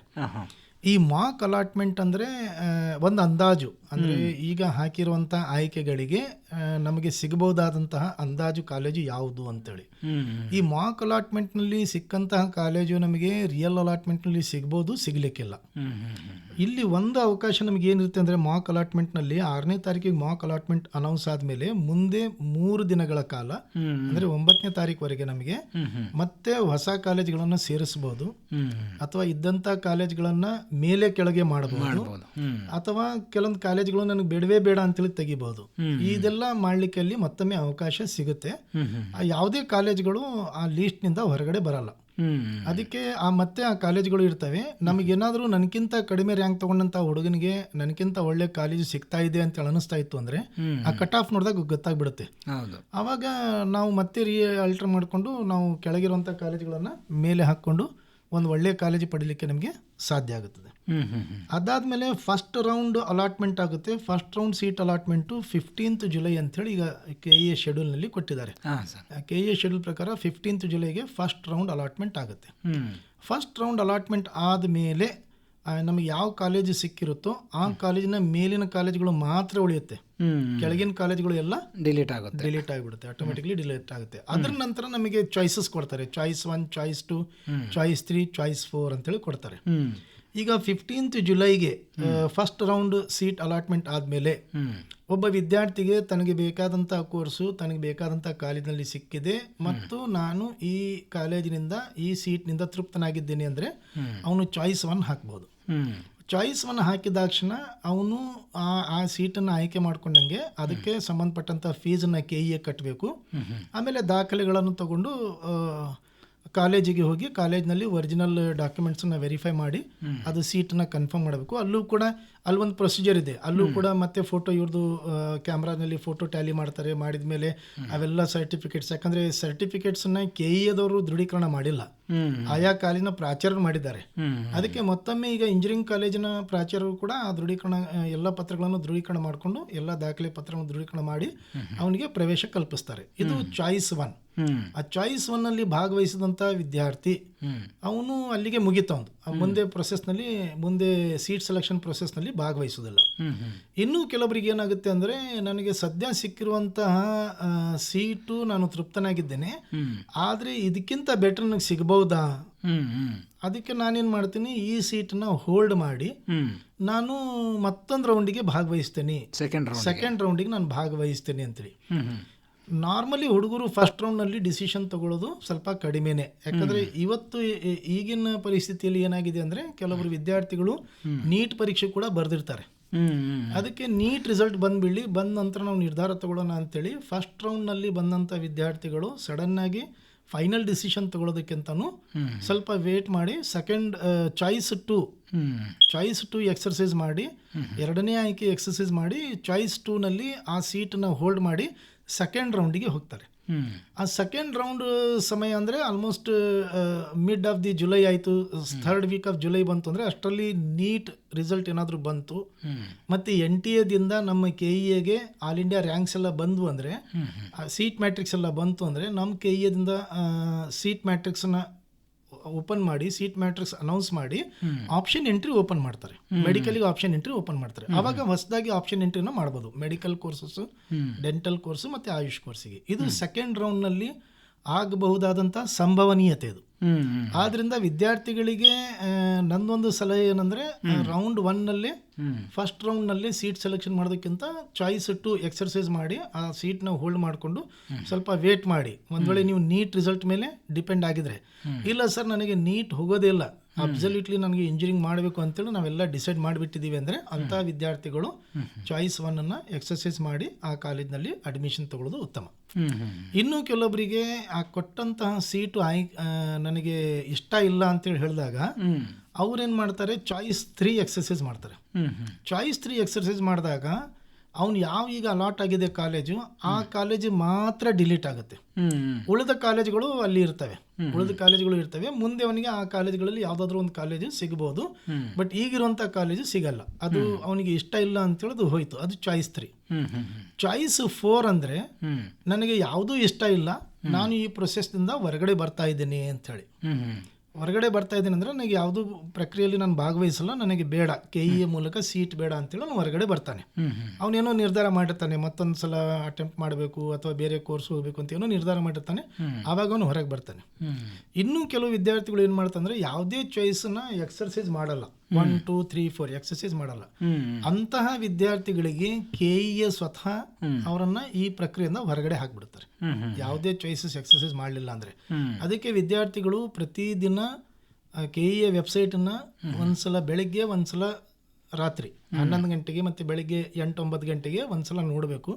ನೋಡಿದಾಗ ಚಾಯ್ಸ್ ಎಕ್ಸರ್ಸೈಸ್ ಮಾಡಲಿಕ್ಕೆ ಎಷ್ಟು ಡೇಟ್ ಕೊಟ್ಟಿದ್ದಾರೆ, ಯಾವ ಡೇಟ್ ಒಳಗೆ ಚಾಯ್ಸ್ ಎಕ್ಸರ್ಸೈಸ್ ಮಾಡಬೇಕು ಅನ್ನೋದು ಕೂಡ ಸ್ವಲ್ಪ ಗಮನದಲ್ಲಿ ಇಟ್ಕೋಬೇಕು. ಇಂಜಿನಿಯರಿಂಗಲ್ಲಿ ನಮ್ಮ ಕರ್ನಾಟಕದಲ್ಲಿ ಮೇಜರ್ ಸೀಟ್ಸ್ ಅಂತ ನಾವು ಹೇಳ್ಬೋದು ಸರ್. ಹೌದು. ಅದೇ ರೀತಿ ಬೇರೆ ಬೇರೆ ಕೋರ್ಸ್ಗಳಿಗೆ ಈಗ ನಮ್ಮ ವಿದ್ಯಾರ್ಥಿಗಳಿಗೆ ಪಾಸಿಬಿಲಿಟೀಸ್ ನನಗೆ ಹಿಂಗೆ ಐತಂತೇಳಿ ಎಷ್ಟು ಒಂದು ಸೀಟ್ ಲಭ್ಯತೆ ಇದೆ ಅಂತ ನಮಗೇನಾದ್ರೂ ಲೆಕ್ಕ ಸಿಗುತ್ತೆ ಸರ್? ಸರ್, ಈಗ ಈ ವರ್ಷ ಇಂಜಿನಿಯರಿಂಗ್ಗೆ ಸುಮಾರು 1,59,151 ಸೀಟ್ಗಳು ಲಭ್ಯವಿವೆ. ಒಟ್ಟಾಗಿ 1,60,000 ಅಂತ ಇಟ್ಕೊಳ್ಳೋಣ. ಹೌದು. ಆ 1,60,000ದಲ್ಲಿ ಸುಮಾರು 75,000 ಸೀಟ್ಗಳು ಗೌರ್ಮೆಂಟ್ ಕೋಟಾ ಅಡಿಯಲ್ಲಿ KE ವತಿಯಿಂದ ಅದು ಹಂಚಿಕೆ ಆಗ್ತದೆ, 75,000 ಸೀಟ್ಗಳು. ಅದೇ ರೀತಿ ಕಾಮೆಡ್-ಕೆದವರು ಸುಮಾರು ಒಂದು 33,000 ಸೀಟ್ಗಳನ್ನು ಕಾಮೆಡ್-ಕೆ ಅವರು ಸ್ವಲ್ಪ ಹೈಯರ್ ಫೀಸ್ನಲ್ಲಿ ಅಲಾಟ್ ಮಾಡ್ತಾರೆ. ಅದಾದಮೇಲೆ ಮ್ಯಾನೇಜ್ಮೆಂಟ್ ಸೀಟ್ಸು ಸುಮಾರು ಒಂದು 51,000 ಸೀಟ್ಗಳು ಇಂಜಿನಿಯರಿಂಗ್ ಕೋರ್ಸಸ್ಗೆ ಮ್ಯಾನೇಜ್ಮೆಂಟ್ ಸೀಟ್ನವರು ಅಲಾಟ್ ಮಾಡ್ತಾರೆ. ಸೊ ಹೀಗಾಗಿ KEಗೆ ಸುಮಾರು 75,000 ಸೀಟ್ಗಳು KEಯಲ್ಲಿ ನಮಗೆ ಅವೈಲೇಬಲ್ ಆಗ್ತವೆ. ಬಹಳಷ್ಟು ಸಲ ವಿದ್ಯಾರ್ಥಿಗಳು ಗೊಂದಲದಲ್ಲಿ ಬಂದು ಮ್ಯಾನೇಜ್ಮೆಂಟ್ ಸೀಟಿಗೆ ಹೋಗ್ತಾರೆ. ಆ ರೀತಿ ದಯಮಾಡಿ ಮಾಡಬೇಡಿ. ಯಾಕಂದರೆ ನಾವು ನೋಡ್ದಂಗೆ ಸುಮಾರು 10,000-15,000 ಸೀಟ್ಗಳು ಖಾಲಿ ಉಳಿಯುತ್ತವೆ. KE ಮೂಲಕ ಹಂಚಿಕೆ ಆಗದೇ ಉಳಿತವೆ. ಗೌರ್ಮೆಂಟ್ ಸೀಟೇ ಖಾಲಿಯಾಗಿ ಉಳಿತವೆ. ಹೀಗಾಗಿ ನೀವು KE ಮೂಲಕ ಸೀಟ್ ಪಡೆದುಕೊಳ್ಳೋದು ಉತ್ತಮ ಅಂತ ನನ್ನ ಅನಿಸಿಕೆ. ಅದೇ ರೀತಿ BSc ನರ್ಸಿಂಗ್ನಲ್ಲಿ ಸುಮಾರು 32,000 ಸೀಟ್ಗಳಿವೆ ನಮ್ಮ ಕರ್ನಾಟಕದಲ್ಲಿ. 32,000 ಸೀಟ್ಗಳಲ್ಲಿ ಗೌರ್ಮೆಂಟ್ ಕಾಲೇಜುಗಳಲ್ಲಿ ಸುಮಾರು 2,500 ಸೀಟ್ಗಳಿವೆ. ಈ ಗೌರ್ಮೆಂಟ್ ಕಾಲೇಜುಗಳು ಅಂದರೆ ನಮ್ಮ ಕರ್ನಾಟಕದಲ್ಲಿ ಸುಮಾರು ಒಂದು 22 ಗೌರ್ಮೆಂಟ್ ಮೆಡಿಕಲ್ ಕಾಲೇಜಸ್ ಇವೆ. ಆಲ್ಮೋಸ್ಟ್ ಪ್ರತಿ ಜಿಲ್ಲೆಗೆ ಒಂದಂತೆ ಆ ರೀತಿ 22 ಗೌರ್ಮೆಂಟ್ ಮೆಡಿಕಲ್ ಕಾಲೇಜಸ್ ಇವೆ. ಆಮೇಲೆ ESI 2 ಮೆಡಿಕಲ್ ಕಾಲೇಜುಗಳು ಇವೆ. ಸೊ ಹೀಗಾಗಿ ಸಾಮಾನ್ಯವಾಗಿ ಪ್ರತಿಯೊಂದು ಗೌರ್ಮೆಂಟ್ ಕಾಲೇಜುಗಳಲ್ಲಿ BSc ನರ್ಸಿಂಗ್ ಕೋರ್ಸ್ಗಳನ್ನು ಆರಂಭ ಮಾಡಿದ್ದಾರೆ. ಅದೇ ರೀತಿ ತಾಲೂಕು ಮಟ್ಟದಲ್ಲೂ ಕೂಡ ಈಗ ಉದಾಹರಣೆಗೆ ನಮ್ಮ ಕಲಬುರಗಿಲಿ ಹೇಳಬೇಕಂದ್ರೆ ಸೇಡಂ ತಾಲೂಕು ಆಸ್ಪತ್ರೆ, ಜೇವರ್ಗಿ ತಾಲೂಕು ಆಸ್ಪತ್ರೆ, ಇಲ್ಲೂ ಕೂಡ ಕಳೆದ ವರ್ಷದಿಂದ BSc ನರ್ಸಿಂಗ್ ಕೋರ್ಸಸ್ಗಳನ್ನು ಆರಂಭ ಮಾಡಿದ್ದಾರೆ. ಹೀಗೆ ಮಾಡಿರೋದ್ರಿಂದ 2,500 ಸೀಟ್ಗಳು ನಮಗೆ ಸುಮಾರಾಗಿ ಸರ್ಕಾರಿ ಕಾಲೇಜುಗಳಲ್ಲಿ ಲಭ್ಯವಾಗ್ತವೆ. ಈ ಸರ್ಕಾರಿ ಕಾಲೇಜುಗಳಲ್ಲಿ ಲಭ್ಯವಾಗುವಂಥ ಸೀಟ್ಗಳ ಶುಲ್ಕ ಬಹಳ ಕಡಿಮೆ ಇದೆ. ಇದು 10,000ದಿಂದ 20,000 ಒಳಗಡೆ ಶುಲ್ಕ ಇರುತ್ತೆ. ಅದೇ ಪ್ರೈವೇಟ್ಗಳಲ್ಲಿ ಹೋದಾಗ ಇದು ಸ್ವಲ್ಪ ಹೆಚ್ಚಾಗುತ್ತೆ. ಆ ಪ್ರೈವೇಟ್ ಕಾಲೇಜುಗಳಲ್ಲೂ ಕೂಡ 80% ಸೀಟ್ಸ್, 80% ಸೀಟ್ಗಳನ್ನು KE ಮೂಲಕ ಅಲಾಟ್ ಆಗುತ್ತೆ, 80%. ಹೀಗಾಗಿ ಎಲ್ಲ ಮಕ್ಕಳಿಗೆ ನರ್ಸಿಂಗ್ ಕೋರ್ಸ್ ಸಿಗುವಂಥ ಚಾನ್ಸಸ್ ಇರುತ್ತೆ. ಇನ್ನೊಂದು, ಈ ಅಗ್ರಿಕಲ್ಚರ್ ಸೈನ್ಸಸ್ನಲ್ಲಿ ಸುಮಾರೊಂದು 2,000-2,500 ಸೀಟ್ಗಳಿವೆ. ಈಗ ಕರ್ನಾಟಕದಲ್ಲಿ university of agriculture sciences Bangalore ಅಂತ ಇದೆ, ಒಂದು ಧಾರವಾಡದಲ್ಲಿದೆ, ರಾಯಚೂರಿನಲ್ಲಿದೆ, ಶಿವಮೊಗ್ಗ ಮತ್ತು ಬಾಗಲಕೋಟೆ. ಒಟ್ಟು 5 ಯೂನಿವರ್ಸಿಟಿಗಳಿವೆ. ಆ 5 ಯೂನಿವರ್ಸಿಟಿಗಳಲ್ಲಿ ಮತ್ತೆ ಪ್ರತಿಯೊಂದು ಯೂನಿವರ್ಸಿಟಿಗೂ ಕೂಡ ಸರಾಸರಿಯಾಗಿ ಒಂದು 5 ಕಾಲೇಜುಗಳು ಇವೆ ಬೇರೆ ಬೇರೆ ಜಾಗದಲ್ಲಿ. ಈಗ ಬೆಂಗಳೂರಿನಲ್ಲಿ ಅಂದರೆ GKVK ಬೆಂಗಳೂರಿನಲ್ಲಿದೆ, ಹೆಬ್ಬಾಳ್ನಲ್ಲಿ, ಹಾಸನ್, ಮಂಡ್ಯ, ಚಿಂತಾಮಣಿ, ಕೋಲಾರದಲ್ಲಿದೆ. ಅದೇ ಧಾರವಾಡದಲ್ಲಿ ಅಂದರೆ ಧಾರವಾಡ, ವಿಜಯಪುರ, ಹನುಮನಮಟ್ಟಿ, ಅದೇ ರೀತಿ ರಾಯಚೂರಿನಲ್ಲಿದೆ. ಮತ್ತೆ ರಾಯಚೂರ್ದು ಕಾಲೇಜ್ ಅಂದರೆ ರಾಯಚೂರು, ಕಲಬುರಗಿ, ಮತ್ತೆ ಭೀಮರಾಯನಗುಡಿ, ಗಂಗಾವತಿಯಲ್ಲಿದೆ. ಅದೇ ರೀತಿ ಶಿವಮೊಗ್ಗ ಅಂದರೆ ಶಿವಮೊಗ್ಗ, ಚಿಕ್ಕಮಗಳೂರಿನ ಮೂಡಿಗೆರೆ, ಕೊಡಗು ಪೊನ್ನಂಪೇಟೆಯಲ್ಲಿ ಕಾಲೇಜ್ ಆಫ್ ಫಾರೆಸ್ಟ್ರಿ ಇದೆ. ಬಾಗಲಕೋಟೆಯಲ್ಲಿ ಅರಭಾವಿ, ಬಾಗಲಕೋಟು ಮತ್ತು ಸಿರ್ಸಿಯಲ್ಲೂ ಕೂಡ ಒಂದು ಕಾಲೇಜ್ ಆಫ್ ಫಾರೆಸ್ಟ್ರಿ ಆರಂಭ ಮಾಡಿದ್ದಾರೆ. ಇದು ಕೂಡ ಒಳ್ಳೆ ಕೋರ್ಸು. ಸೊ ಈ ರೀತಿ ವಿವಿಧ ಕೋರ್ಸ್ಗಳಿಗೆ ನಮ್ಮಲ್ಲಿ ಸೀಟ್ ಇದೆ. ಆಮೇಲೆ ವೆಟರ್ನರಿ ಸೈನ್ಸಸ್ಗೆ ಸುಮಾರು ಒಂದು 500 ಸೀಟ್ಗಳು ವೆಟರ್ನರಿ ಸೈನ್ಸಸ್ಗೆ ಇದೆ. ವೆಟರ್ನರಿ ಕಾಲೇಜಸ್ ಒಂದು ಬೆಂಗಳೂರಿನಲ್ಲಿದೆ, ಒಂದು ಬೀದರ್ನಲ್ಲಿದೆ, ಒಂದು ಹಾಸನ್ನಲ್ಲಿ, ಶಿವಮೊಗ್ಗ, ಗದಗ್, ಪುತ್ತೂರು ಮತ್ತು ರಾಯಚೂರುಗಳಲ್ಲಿ ವೆಟರ್ನರಿ ಸೈನ್ಸಸ್ ಇದೆ. ಈಗ ಕೆಲವೊಂದು ಈಗ ಇಂಜಿನಿಯರಿಂಗು ಪ್ಲಸ್ ಇವೇನು ತಾವು ಹೇಳಿದ್ರಲ್ಲ ಸರ್, ಅಗ್ರಿಕಲ್ಚರ್ಗೆ ಸಂಬಂಧಪಟ್ಟಂಗೆ ಕೋರ್ಸ್ಗಳು, ಕೆಲವರಿಗೆ ಇಂಜಿನಿಯರಿಂಗ್ ಇಷ್ಟ ಇರೋದಲ್ಲ, ಆದರೆ ಮೆಡಿಕಲ್ ಬರೆದಿರ್ತಾರೆ. ಆ ಮೆಡಿಕಲ್ ಸಿಗದಿದ್ರೆ ಈ ಕೋರ್ಸಿಗೆ ಹೋಗೋಂಥ ಪ್ರಯತ್ನ ಮಾಡ್ತಿರ್ತಾರೆ. ಅವರಿಗೆ ಯಾವ ರೀತಿ ಅನುಕೂಲ ಆಗುತ್ತಂತಾರೆ ಸರ್? ಸರ್, ಈಗ ಮೆಡಿಕಲ್ ಹೋಗುವಂಥ ವಿದ್ಯಾರ್ಥಿಗಳು ಈಗಾಗಲೇ ಅವರಿಗೆ ಅವ್ರ ನೀಟ್ನಲ್ಲಿ ಒಂದು ಅಂದಾಜು ಬಂದಿರುತ್ತೆ, ಇಷ್ಟು ಮಾರ್ಕ್ಸ್ ನನಗೆ ಸಿಗ್ಬೋದು ಅಂಥೇಳಿ. ಅದು ಮಾರ್ಕ್ಸ್ ಕಳೆದ ವರ್ಷಕ್ಕೆ ಈ ವರ್ಷದ ಮಾರ್ಕ್ಸಿಗೆ ರ್ಯಾಂಕ್ ವ್ಯತ್ಯಾಸ ಆಗುತ್ತೆ. ಆ ರ್ಯಾಂಕ್ ವ್ಯತ್ಯಾಸ ಆಗೋದ್ರಿಂದ ಅವರಿಗೆ ಈ ವರ್ಷ ಎಷ್ಟು ರ್ಯಾಂಕ್ ಸಿಗುತ್ತೆ ಅಂಥೇಳಿ ನಿರ್ದಿಷ್ಟವಾಗಿ ಹೇಳೋದು ಸ್ವಲ್ಪ ಕಷ್ಟ ಆಗುತ್ತೆ. ಅದರಲ್ಲೂ ಕೂಡ ಕೆಲವೊಬ್ಬರು ವಿದ್ಯಾರ್ಥಿಗಳು ತುಂಬ ಚೆನ್ನಾಗಿ ಮಾಡಿದ್ದಾರೆ, ಆಮೇಲೆ ಅವರಿಗೆ ಮೆಡಿಕಲ್ ಸೀಟ್ ಸಿಗುವಂಥ ಖಾತ್ರಿ ಇತ್ತು ಅಂದರೆ ಅಂಥ ವಿದ್ಯಾರ್ಥಿಗಳು ಸಾಮಾನ್ಯವಾಗಿ ಈ ಇಂಜಿನಿಯರಿಂಗ್ ಕೌನ್ಸಿಲಿಂಗ್ನಲ್ಲಿ ಭಾಗವಹಿಸಲ್ಲ. ಬಟ್ ನಮ್ಮ ಸಲಹೆ ಏನಂದರೆ ಅಂಥ ವಿದ್ಯಾರ್ಥಿಗಳು ಕೂಡ ಈ ಇಂಜಿನಿಯರಿಂಗ್ ಫಸ್ಟ್ ರೌಂಡ್ನಲ್ಲಿ ಭಾಗವಹಿಸಿ ಸೀಟ್ ಹಾಕ್ಕೊಳ್ಳೋದು ಯಾವುದಕ್ಕೂ ಒಳ್ಳೆಯದು. ಯಾಕಂದರೆ ಯಾವ ರೀತಿಯಲ್ಲಿ ರಿಸಲ್ಟ್ ಬರುತ್ತೆ ಏನನ್ನೋದು ನಮಗೆ ಗೊತ್ತಿರಲ್ಲ. ಏನಾದರೂ ಅಲ್ಲಿ ಏರ್ಪೇರ್ ಆಯಿತು ಅಂದರೆ ಆವಾಗ ಅಟ್ಲೀಸ್ಟ್ ಇಂಜಿನಿಯರಿಂಗ್ ಕೌನ್ಸಿಲಿಂಗ್ನಲ್ಲಿ ಭಾಗವಹಿಸಿರ್ತೀರಿ, ಇಂಜಿನಿಯರಿಂಗ್ ಸೀಟ್ ಆದರೆ ನಿಮಗೆ ಸಿಗುತ್ತೆ. ಅದಕ್ಕೆ ಮೆಡಿಕಲ್ ಹೋಗುವಂಥ ವಿದ್ಯಾರ್ಥಿಗಳು ಇಂಜಿನಿಯರಿಂಗ್ ಕೋರ್ಸಸ್ನಲ್ಲಿ ಕೌನ್ಸಿಲಿಂಗ್ ಸೇರ್ಕೊಳ್ಳೋದು ಉತ್ತಮ. ಅದೇ ರೀತಿ ಈಗ ಮೆಡಿಕಲ್ MBBS ಸಿಗಲಿಲ್ಲ, ಡೆಂಟಲ್ ಇಲ್ಲ ಅಂದರೆ ಅಂಥ ವಿದ್ಯಾರ್ಥಿಗಳಿಗೆ BSc ನರ್ಸಿಂಗ್ ಕೋರ್ಸ್ ಇದೆ, ಬ್ಯಾಚುಲರ್ ಆಫ್ ಫಿಸಿಯೋಥೆರಪಿ ಇದೆ, ಆಮೇಲೆ BSc allied health science courses ಅಂತ ಇದೆ. ಈ ಅಲೈಡ್ ಹೆಲ್ತ್ ಸೈನ್ಸ್ ಕೋರ್ಸಸ್ ಅಂದರೆ ಸುಮಾರು 20 ಬೇರೆ ಬೇರೆ ಕೋರ್ಸಸ್ ಇದ್ದಾವೆ. ಬ್ಯಾಚುಲರ್ ಆಫ್ ಪ್ರಾಸ್ಥೆಟಿಕ್ಸ್ ಆ್ಯಂಡ್ ಆರ್ಥೋಟಿಕ್ಸ್ ಅಂತ ಇದೆ. ಇದು ಈ ಆರ್ಥೋಪೆಡಿಕ್ ಸರ್ಜನ್ ಜೊತೆ ಇವರೆಲ್ಲ ಸಹಾಯಕರಾಗಿ ಇವರೆಲ್ಲ ಕೆಲಸ ಮಾಡ್ತಾರೆ. ಈ ಅದೇ ರೀತಿ BSc ರೀನಲ್ ಡಯಾಲಿಸಿಸ್ ಟೆಕ್ನಾಲಜಿ ಅಂತ ಇದೆ. ರೀನಲ್ ಡಯಾಲಿಸಿಸ್ ಟೆಕ್ನಾಲಜಿ ಅಂದರೆ ಈಗ ಕಿಡ್ನಿ ರಿಲೇಟೆಡ್ ಡಿಸೀಸ್ ಇರುತ್ತೆ, ಡಯಾಲಿಸಿಸ್ ಮಾಡಬೇಕು, ಅಲ್ಲಿ ಇವರು ಎಕ್ಸ್ಪರ್ಟ್ಸ್ ಆಗಿ ಕೆಲಸ ಮಾಡ್ತಾರೆ. ಅದೇ ರೀತಿ ಆಪರೇಷನ್ ಥಿಯೇಟರ್ ಟೆಕ್ನಾಲಜಿ ಇದೆ. BSc ಅನೆಸ್ಥೇಷಿಯಾ ಇದೆ. ಮೈನರ್ ಸರ್ಜರೀಸ್ ಏನಾದರೂ ಇತ್ತು ಅಂದರೆ ಈ BSc ಅನೆಸ್ಥೇಷಿಯಾದವರು ಅನೆಸ್ಥೇಷಿಯಾ ಕೊಡಲಿಕ್ಕೆ ಸಾಧ್ಯ ಆಗುತ್ತೆ. ಅದೇ ರೀತಿ ಈ ಹಾರ್ಟ್ ಪೇಷಂಟ್ಸಿಗೆ ಟ್ರೀಟ್ ಮಾಡಲಿಕ್ಕೆ ಕಾರ್ಡಿಯಾಕ್ ಕೇರ್ ಟೆಕ್ನಾಲಜಿ ಅಂತ ಇದೆ, BSc ಕಾರ್ಡಿಯಾಕ್ ಕೇರ್ ಟೆಕ್ನಾಲಜಿ ಅಂತ ಇದೆ. ಈ ಕಾರ್ಡಿಯಾಕ್ ಸರ್ಜನ್ಸ್ ಹತ್ರ ಇವರೆಲ್ಲ ಕೆಲಸ ಮಾಡ್ಬೋದು. ಅದೇ ರೀತಿ BSc ಇಮೇಜಿಂಗ್ ಟೆಕ್ನಾಲಜಿ ಅಂತ ಇದೆ, ಈ CT ಸ್ಕ್ಯಾನ್ ಎಲ್ಲ ಮಾಡ್ತಾರೆ. BSc ರೇಡಿಯೋಥೆರಪಿ ಅಂತ ಇದೆ, ಕೀಮೋಥೆರಪಿ ಕ್ಯಾನ್ಸರ್ ಪೇಷಂಟ್ಸಿಗೆಲ್ಲ ಮಾಡ್ತಾರೆ. ನಮ್ಮ ಕಲಬುರಗಿಯಲ್ಲೂ ಕೂಡ ಕಿದ್ವಾಯಿ ಕ್ಯಾನ್ಸರ್ ಹಾಸ್ಪಿಟಲ್ ಇದೆ. ಅದೇ ರೀತಿ ರೆಸ್ಪಿರೇಟರಿ ಕೇರ್ ಟೆಕ್ನಾಲಜಿ ಅಂತ ಇದೆ, ಅಂದರೆ ಉಸಿರಾಟಕ್ಕೆ ತೊಂದರೆ ಆಗುವಂತಹ ಸಂದರ್ಭದಲ್ಲಿ ಇವರೆಲ್ಲ ಕೆಲಸ ಮಾಡ್ತಾರೆ. BSc ಎಮರ್ಜೆನ್ಸಿ ಮೆಡಿಸಿನ್ ಅಂತ ಇದೆ, ತುರ್ತು ಚಿಕಿತ್ಸಾ ವಿಭಾಗದಲ್ಲಿ ಇವರಿಗೆಲ್ಲ ಜಾಬ್ಗಳು ಸಿಗುತ್ತೆ. ಅದೇ ರೀತಿ ಬ್ಯಾಚುಲರ್ ಆಫ್ ಆಡಿಯೋಲಜಿ, ಈ ಶ್ರವಣ ದೋಷ ಇದ್ದಂತಹ ಪೇಷಂಟ್ಸ್ಗಳಿಗೆ ಇವರೆಲ್ಲ ಬ್ಯಾಚುಲರ್ ಆಫ್ ಆಡಿಯಾಲಜಿದವರು ಸಹಾಯ ಮಾಡ್ತಾರೆ. ಸೊ ಈ ರೀತಿ ಇದು ಅಲೈಡ್ ಹೆಲ್ತ್ ಸೈನ್ಸಸ್ ಕೋರ್ಸಸ್ಸು ಇದು ಕೂಡ ಮೆಡಿಕಲ್ ಫೀಲ್ಡ್ಗೆ ತುಂಬ ಕ್ಲೋಸ್ಲಿ ರಿಲೇಟೆಡ್ ಇಂದ ಯಾವ ವಿದ್ಯಾರ್ಥಿಗೆ ನೀಟ್ ಮೂಲಕ ಮೆಡಿಕಲ್ ಕೋರ್ಸ್ ಸಿಕ್ಕಿರಲ್ಲ ಅಂಥವ್ರು ಈ ಅಲೈಡ್ ಹೆಲ್ತ್ ಸೈನ್ಸಸ್ CET ಮುಖಾಂತರ ಆಯ್ಕೆ ಮಾಡಬಹುದು. ಇದು CET ಮುಖಾಂತರ ಆಯ್ಕೆ ಆಗ್ತಾ ಇದೆ, ಆದರೆ CET ಮಾರ್ಕ್ಸ್ ಅಲ್ಲ, purely based on PUC marks. PUC marks ಮೇಲೆ ಇದು ಸೀಟ್ ಅಲಾಟ್ಮೆಂಟ್ ಆಗುತ್ತೆ. ಸರ್, ಇದೇ ರೀತಿ ತಾವು ಏನು ಹೇಳಿದ್ರೆ ವಿವಿಧ ಕೋರ್ಸ್ಗಳಿದಾವೆ ಅಂತೇಳಿ, ನಮ್ಮ ಇಂಜಿನಿಯರಿಂಗ್ನಲ್ಲಿ ಕೆಲವು ಕೋರ್ಸ್ಗಳಲ್ಲಿ ಅದರಲ್ಲೇ ವಿಶೇಷವಾಗಿ ಕಂಪ್ಯೂಟರ್ ಸೈನ್ಸ್ ಅಂತ ನಾವು ಏನು ಹೇಳ್ತೇವೆ ಸರ್, ಅದು ನಮ್ಮ ಬೆಂಗಳೂರಲ್ಲಿ ಕಂಪ್ಯೂಟರ್ ಅಂದರೆ ನಮ್ಮದೇನು IT ಸಿಕ್ಕಾಪಟ್ಟೆ ಬೆಳೀತಾ ಇದೆ.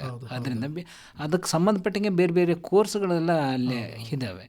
ಅದ್ರ ಬಗ್ಗೆ ಏನಾದರೂ, ಯಾಕಂದರೆ ವಿದ್ಯಾರ್ಥಿಗಳಿಗೆ ಯಾವುದನ್ನು ತೊಗೋಬೇಕು ಯಾವುದನ್ನು ಬಿಡಬೇಕು ಅನ್ನೋದು ಕನ್ಫ್ಯೂಷನ್ ಆಗಬಾರ್ದು. ಹೇಗೆ ಆಯ್ಕೆ ಮಾಡ್ಕೋಬೇಕು, ಯಾವ ಕೋರ್ಸ್ ಹೆಂಗಿರುತ್ತೆ ಅದ್ರ ಬಗ್ಗೆ ಹೇಳಿ ಸರ್. ಹೌದು ಸರ್, ಒಳ್ಳೆ ಪ್ರಶ್ನೆ ಕೇಳಿದ್ದೀರ ನೀವು.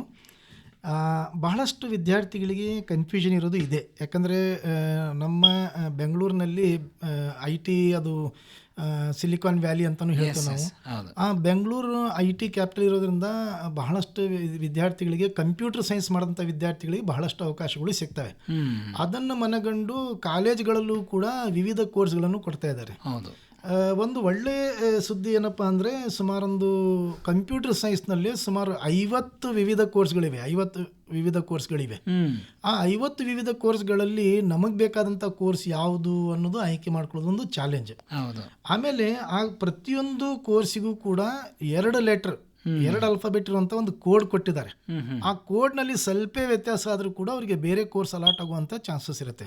ಅದಕ್ಕೆ ವಿದ್ಯಾರ್ಥಿಗಳು ಏನು ಮಾಡಬೇಕು ಅಂದರೆ, ಈಗ for example artificial intelligence and data science ಅಂತೇಳಿ ಸಪ್ರೇಟ್ ಆಗಿ ಒಂದು ಕಡೆ ಕೊಟ್ಟಿದ್ದಾರೆ.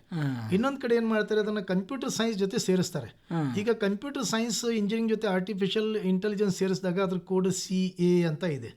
ಅದೇ artificial intelligence and data science ಅಂತ ಕೊಟ್ಟಾಗ ಅದು AD ಅಂತ ಇದೆ. ಅದನ್ನೇ AI ಅಂತ ಹೇಳಿದಾಗ ಅದು ಬೇರೆ. AD ಅಂದ್ರೆ artificial intelligence and data science, ಅದೇ AI ಅಂದ್ರೆ artificial intelligence and machine learning. ಅಂದ್ರೆ ಒಂದೊಂದು ಲೆಟರ್ ಸ್ವಲ್ಪ ವ್ಯತ್ಯಾಸ ಆದ್ರೂ ಕೂಡ ಆ ಕೋರ್ಸ್ ಚೇಂಜ್ ಆಗಿಬಿಡುತ್ತೆ. ಅದೇ ರೀತಿ computer science engineering cyber security ಅಂತ ಇದೆ. ಆಮೇಲೆ ಕಂಪ್ಯೂಟರ್ ಸೈನ್ಸ್ನಲ್ಲಿ BTech in computer science and technology ಅಂತ ಇದೆ.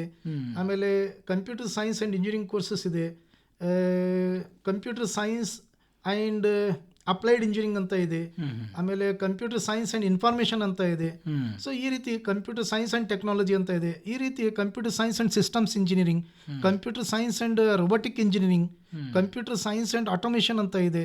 ಸೊ ಈ ರೀತಿ ಸುಮಾರೊಂದು 50 ಬೇರೆ ಬೇರೆ ಕೋರ್ಸ್ಗಳು ಇರೋದ್ರಿಂದ ವಿದ್ಯಾರ್ಥಿಗಳು ಏನು ಮಾಡಬೇಕು, ತಮಗೆ ಬೇಕಾದಂತಹ ಕೋರ್ಸು, ಈ ರೋಬೋಟಿಕ್ಸ್ನಲ್ಲಿ ಬಹಳಷ್ಟು ಕೋರ್ಸ್ಗಳು ಬಂದಿವೆ, ಅಲ್ಲೂ ಕೂಡ ನಮಗೆ ಕನ್ಫ್ಯೂಷನ್ ಆಗುತ್ತೆ. ಅದನ್ನೆಲ್ಲ ಒಂದು ವೈಟ್ ಪೇಪರ್ನಲ್ಲಿ ಬರ್ಕೊಂಡು ಅದ್ರ ಕೋಡನ್ನು ಚೆನ್ನಾಗಿ ನೋಡ್ಕೋಬೇಕು. ಅದನ್ನು ದೃಢಪಡಿಸ್ಕೊಂಡು ಇದೇ ಕೋಡ್ ಇದೆ, ಇದೇ ಕೋರ್ಸ್ ಇದೆ ಅಂತ ಮಾಡಿಕೊಂಡು ಅದ್ರ ಬಗ್ಗೆ ಹೆಚ್ಚಿನ ಮಾಹಿತಿ ಬೇಕಿತ್ತಂದರೆ ಮತ್ತೆ ನಾವು ಗೂಗಲ್ನಲ್ಲಿ ಹೋಗ್ಬಿಟ್ಟು ಅದ್ರ ಬಗ್ಗೆ ಮಾಹಿತಿ ಪಡ್ಕೊಂಡು ಹೌದು ನಂದು ಎಷ್ಟದು ಕೋರ್ಸ್ ಇದೆ, ನಾನು ಇದೇ ಕೋರ್ಸ್ ಮಾಡಿ ಬಯಸ್ತೇನೆ ಅಂತೇಳಿ ಅಂದಾಗ ಮಾತ್ರ ಅದನ್ನು ಆಪ್ಷನ್ ಎಂಟ್ರಿ ಮಾಡಿದ್ರು ಅಂದರೆ ಅವರಿಗೆ ಆಯಾ ಸೀಟ್ಗಳು ಸಿಗ್ತವೆ. ಈಗ ಹೊಸದಾಗಿ ಈಗ ಟ್ರೆಂಡ್ನಲ್ಲಿರೋದಂದ್ರೆ AI ಅಂತ ಹೇಳ್ತಾರೆ, ಆರ್ಟಿಫಿಷಿಯಲ್ ಇಂಟೆಲಿಜೆನ್ಸ್. ಅದರ ಯಾಕಂದರೆ ಈಗ ಮುಂದೆ ನಿಮಗೆ ನೌಕರಿ ಬೇಕಂದ್ರೆ ನೀವು ಇದನ್ನು ಮಾಡಲೇಬೇಕನ್ನೋ ಒಂದು ಪರಿಸ್ಥಿತಿ ಮಾಡ್ತಾ ಇದ್ದಾರೆ ಈಗ. ವಿದ್ಯಾರ್ಥಿಗಳು ಯಾವ ರೀತಿ ಇದನ್ನು ಚಾಯ್ಸ್ ಮಾಡ್ಕೋಬೇಕಾಗತ್ತೆ ಸರ್? ಸರ್, ಈಗ ಆರ್ಟಿಫಿಷಿಯಲ್ ಇಂಟೆಲಿಜೆನ್ಸ್ಗೆ ಈಗ ಆರ್ಟಿಫಿಷಿಯಲ್ ಇಂಟೆಲಿಜೆನ್ಸು ಮತ್ತು ಡಾಟಾ ಸೈನ್ಸು ಈ ರೀತಿ ಬೇರೆ ಬೇರೆ ಕೋರ್ಸಸ್ಗಳು ಬರ್ತಾ ಇದ್ದಾವೆ. ಆ ಕೋರ್ಸಸ್ನ ಸೈಬರ್ ಸೆಕ್ಯೂರಿಟಿ ಅಂತ ಒಂದು ಕೋರ್ಸ್ ಇದೆ. ಈ ರೀತಿ ಕೋರ್ಸಸ್ಗಳನ್ನು ಅಲ್ಲಿ ಕೊಟ್ಟಿದ್ದಾರೆ. ಸುಮಾರೊಂದು 150 ಕೋರ್ಸ್ಗಳಿವೆ. BE-ನಲ್ಲಿ ಒಟ್ಟಾಗಿ 150 ಕೋರ್ಸ್ಗಳಿವೆ. ಅದರಲ್ಲಿ 50 ಕೋರ್ಸ್ಗಳು ಈ ಕಂಪ್ಯೂಟರ್ ಸೈನ್ಸ್ ಸಂಬಂಧಪಟ್ಟಂತೆ ಇದಾವೆ. ಇನ್ಫಾರ್ಮೇಷನ್ ಸೈನ್ಸ್ ಅಂತ ಇದೆ, ಇದನ್ನು ಮಾಡ್ಕೋಬೇಕು. ಆಮೇಲೆ ಎಲ್ಲ ಕಾಲೇಜುಗಳು ಸಾಮಾನ್ಯವಾಗಿ ವಿದ್ಯಾರ್ಥಿಗಳನ್ನು ಮೊದಲು ಸಾಫ್ಟ್ವೇರ್ ಪ್ರೊಫೆಷನಲ್ ಆಗಿ ಮಾಡಲಿಕ್ಕೆ ಏನು ಮಿನಿಮಮ್ ಕನಿಷ್ಠ ಅವಶ್ಯಕತೆ ಅದನ್ನು ಮಾಡಿಸ್ಕೊಡ್ತಾರೆ. 2 ಲ್ಯಾಂಗ್ವೇಜ್ ಮಾಡಿಸ್ಬೇಕು, C++, ಪೈಥಾನ್ ಈ ರೀತಿ ಲ್ಯಾಂಗ್ವೇಜಸನ್ನು ಮಾಡಿಸ್ಬೇಕು, ಅದನ್ನು ಮಾಡಿಸ್ಬಿಡ್ತಾರೆ. ಸೊ ಈ ರೀತಿ ಮಾಡಿಸಿದ ಆ ಹುಡುಗ ಇಂಡಸ್ಟ್ರಿ ರೆಡಿ ಆಗಿರ್ತಾನೆ. ಅಂದರೆ ಅವನು ಇಲ್ಲಿಂದ ಹೊರಗೆ ಬಿದ್ದ ತಕ್ಷಣ ಅವನಿಗೆ ಜಾಬ್ ಸಿಗಬೇಕು, ಕ್ಯಾಂಪಸ್ ಪ್ಲೇಸ್ಮೆಂಟ್ ಆಗಬೇಕು ಅನ್ನುವಂಥಕ್ಕೆ ಅವನು ತಯಾರಿಯಾಗಿರ್ತಾನೆ. ಈ ಅದರಲ್ಲಿ ಸ್ವಲ್ಪ ಅಡ್ವಾನ್ಸ್ಡ್ ಲೆವೆಲ್ ಅಂದಾಗ ಅವನು ಆರ್ಟಿಫಿಷಿಯಲ್ ಇಂಟೆಲಿಜೆನ್ಸ್ ಮಾಡಿಕೊಂಡು ಕೆಲವರು ಸ್ಟಾರ್ಟಪ್ ಕೂಡ ಸ್ಟಾರ್ಟ್ ಮಾಡ್ತಾ ಇದ್ದಾರೆ, ತಮ್ಮದೇ ಆದಂಥ ಸ್ಟಾರ್ಟಪ್ ಕೂಡ ಮಾಡ್ತಾ ಇದ್ದಾರೆ. ಸೊ ಹೀಗಾಗಿ ವಿದ್ಯಾರ್ಥಿಗಳು ತಮ್ಮ ಆಸಕ್ತಿಗೆ ತಕ್ಕಂಗೆ ಕೋರ್ಸ್ಗಳನ್ನು ಆಯ್ಕೆ ಮಾಡ್ಕೋಬೇಕು. ಬಹಳ ಸಮಾಧಾನದಿಂದ ಒಟ್ಟು ಕೊಟ್ಟಂಥ 150 ಕೋರ್ಸ್ಗಳಲ್ಲಿ 50-60 ಕೋರ್ಸ್ಗಳು ಈ computer related courses, computer science related ಕೋರ್ಸ್ಗಳು ಇರೋದ್ರಿಂದ ಅಲ್ಲಿ ನಾವು ಸರಿಯಾಗಿ ವರ್ಕ್ ಮಾಡಿಕೊಂಡು ಯಾವ ಕಾಲೇಜುಗಳಲ್ಲಿ ನಾವು ಕಂಪ್ಯೂಟರ್ ಸೈನ್ಸನ್ನು ಕಲಿತ್ರೆ ನಮಗೆ ಉದ್ಯೋಗ ಅವಕಾಶಗಳು ಹೆಚ್ಚು ಸಿಗ್ಬೋದು, ಹೆಚ್ಚು ಜ್ಞಾನ ಸಿಗ್ಬೋದು, ನಾವೇ ನಮ್ಮದು ಸ್ಟಾರ್ಟಪ್, ನಮ್ಮದೇ ಕಂಪ್ನಿ ನಾವು ಸ್ಟಾರ್ಟ್ ಮಾಡ್ಬೋದು ಅನ್ನೋದು ವಿದ್ಯಾರ್ಥಿಗಳು ಅಲ್ಲಿ ಒಂದು ಅಂದಾಜು ಮಾಡಲಿಕ್ಕೆ ಸಾಧ್ಯ ಆಗ್ತದೆ.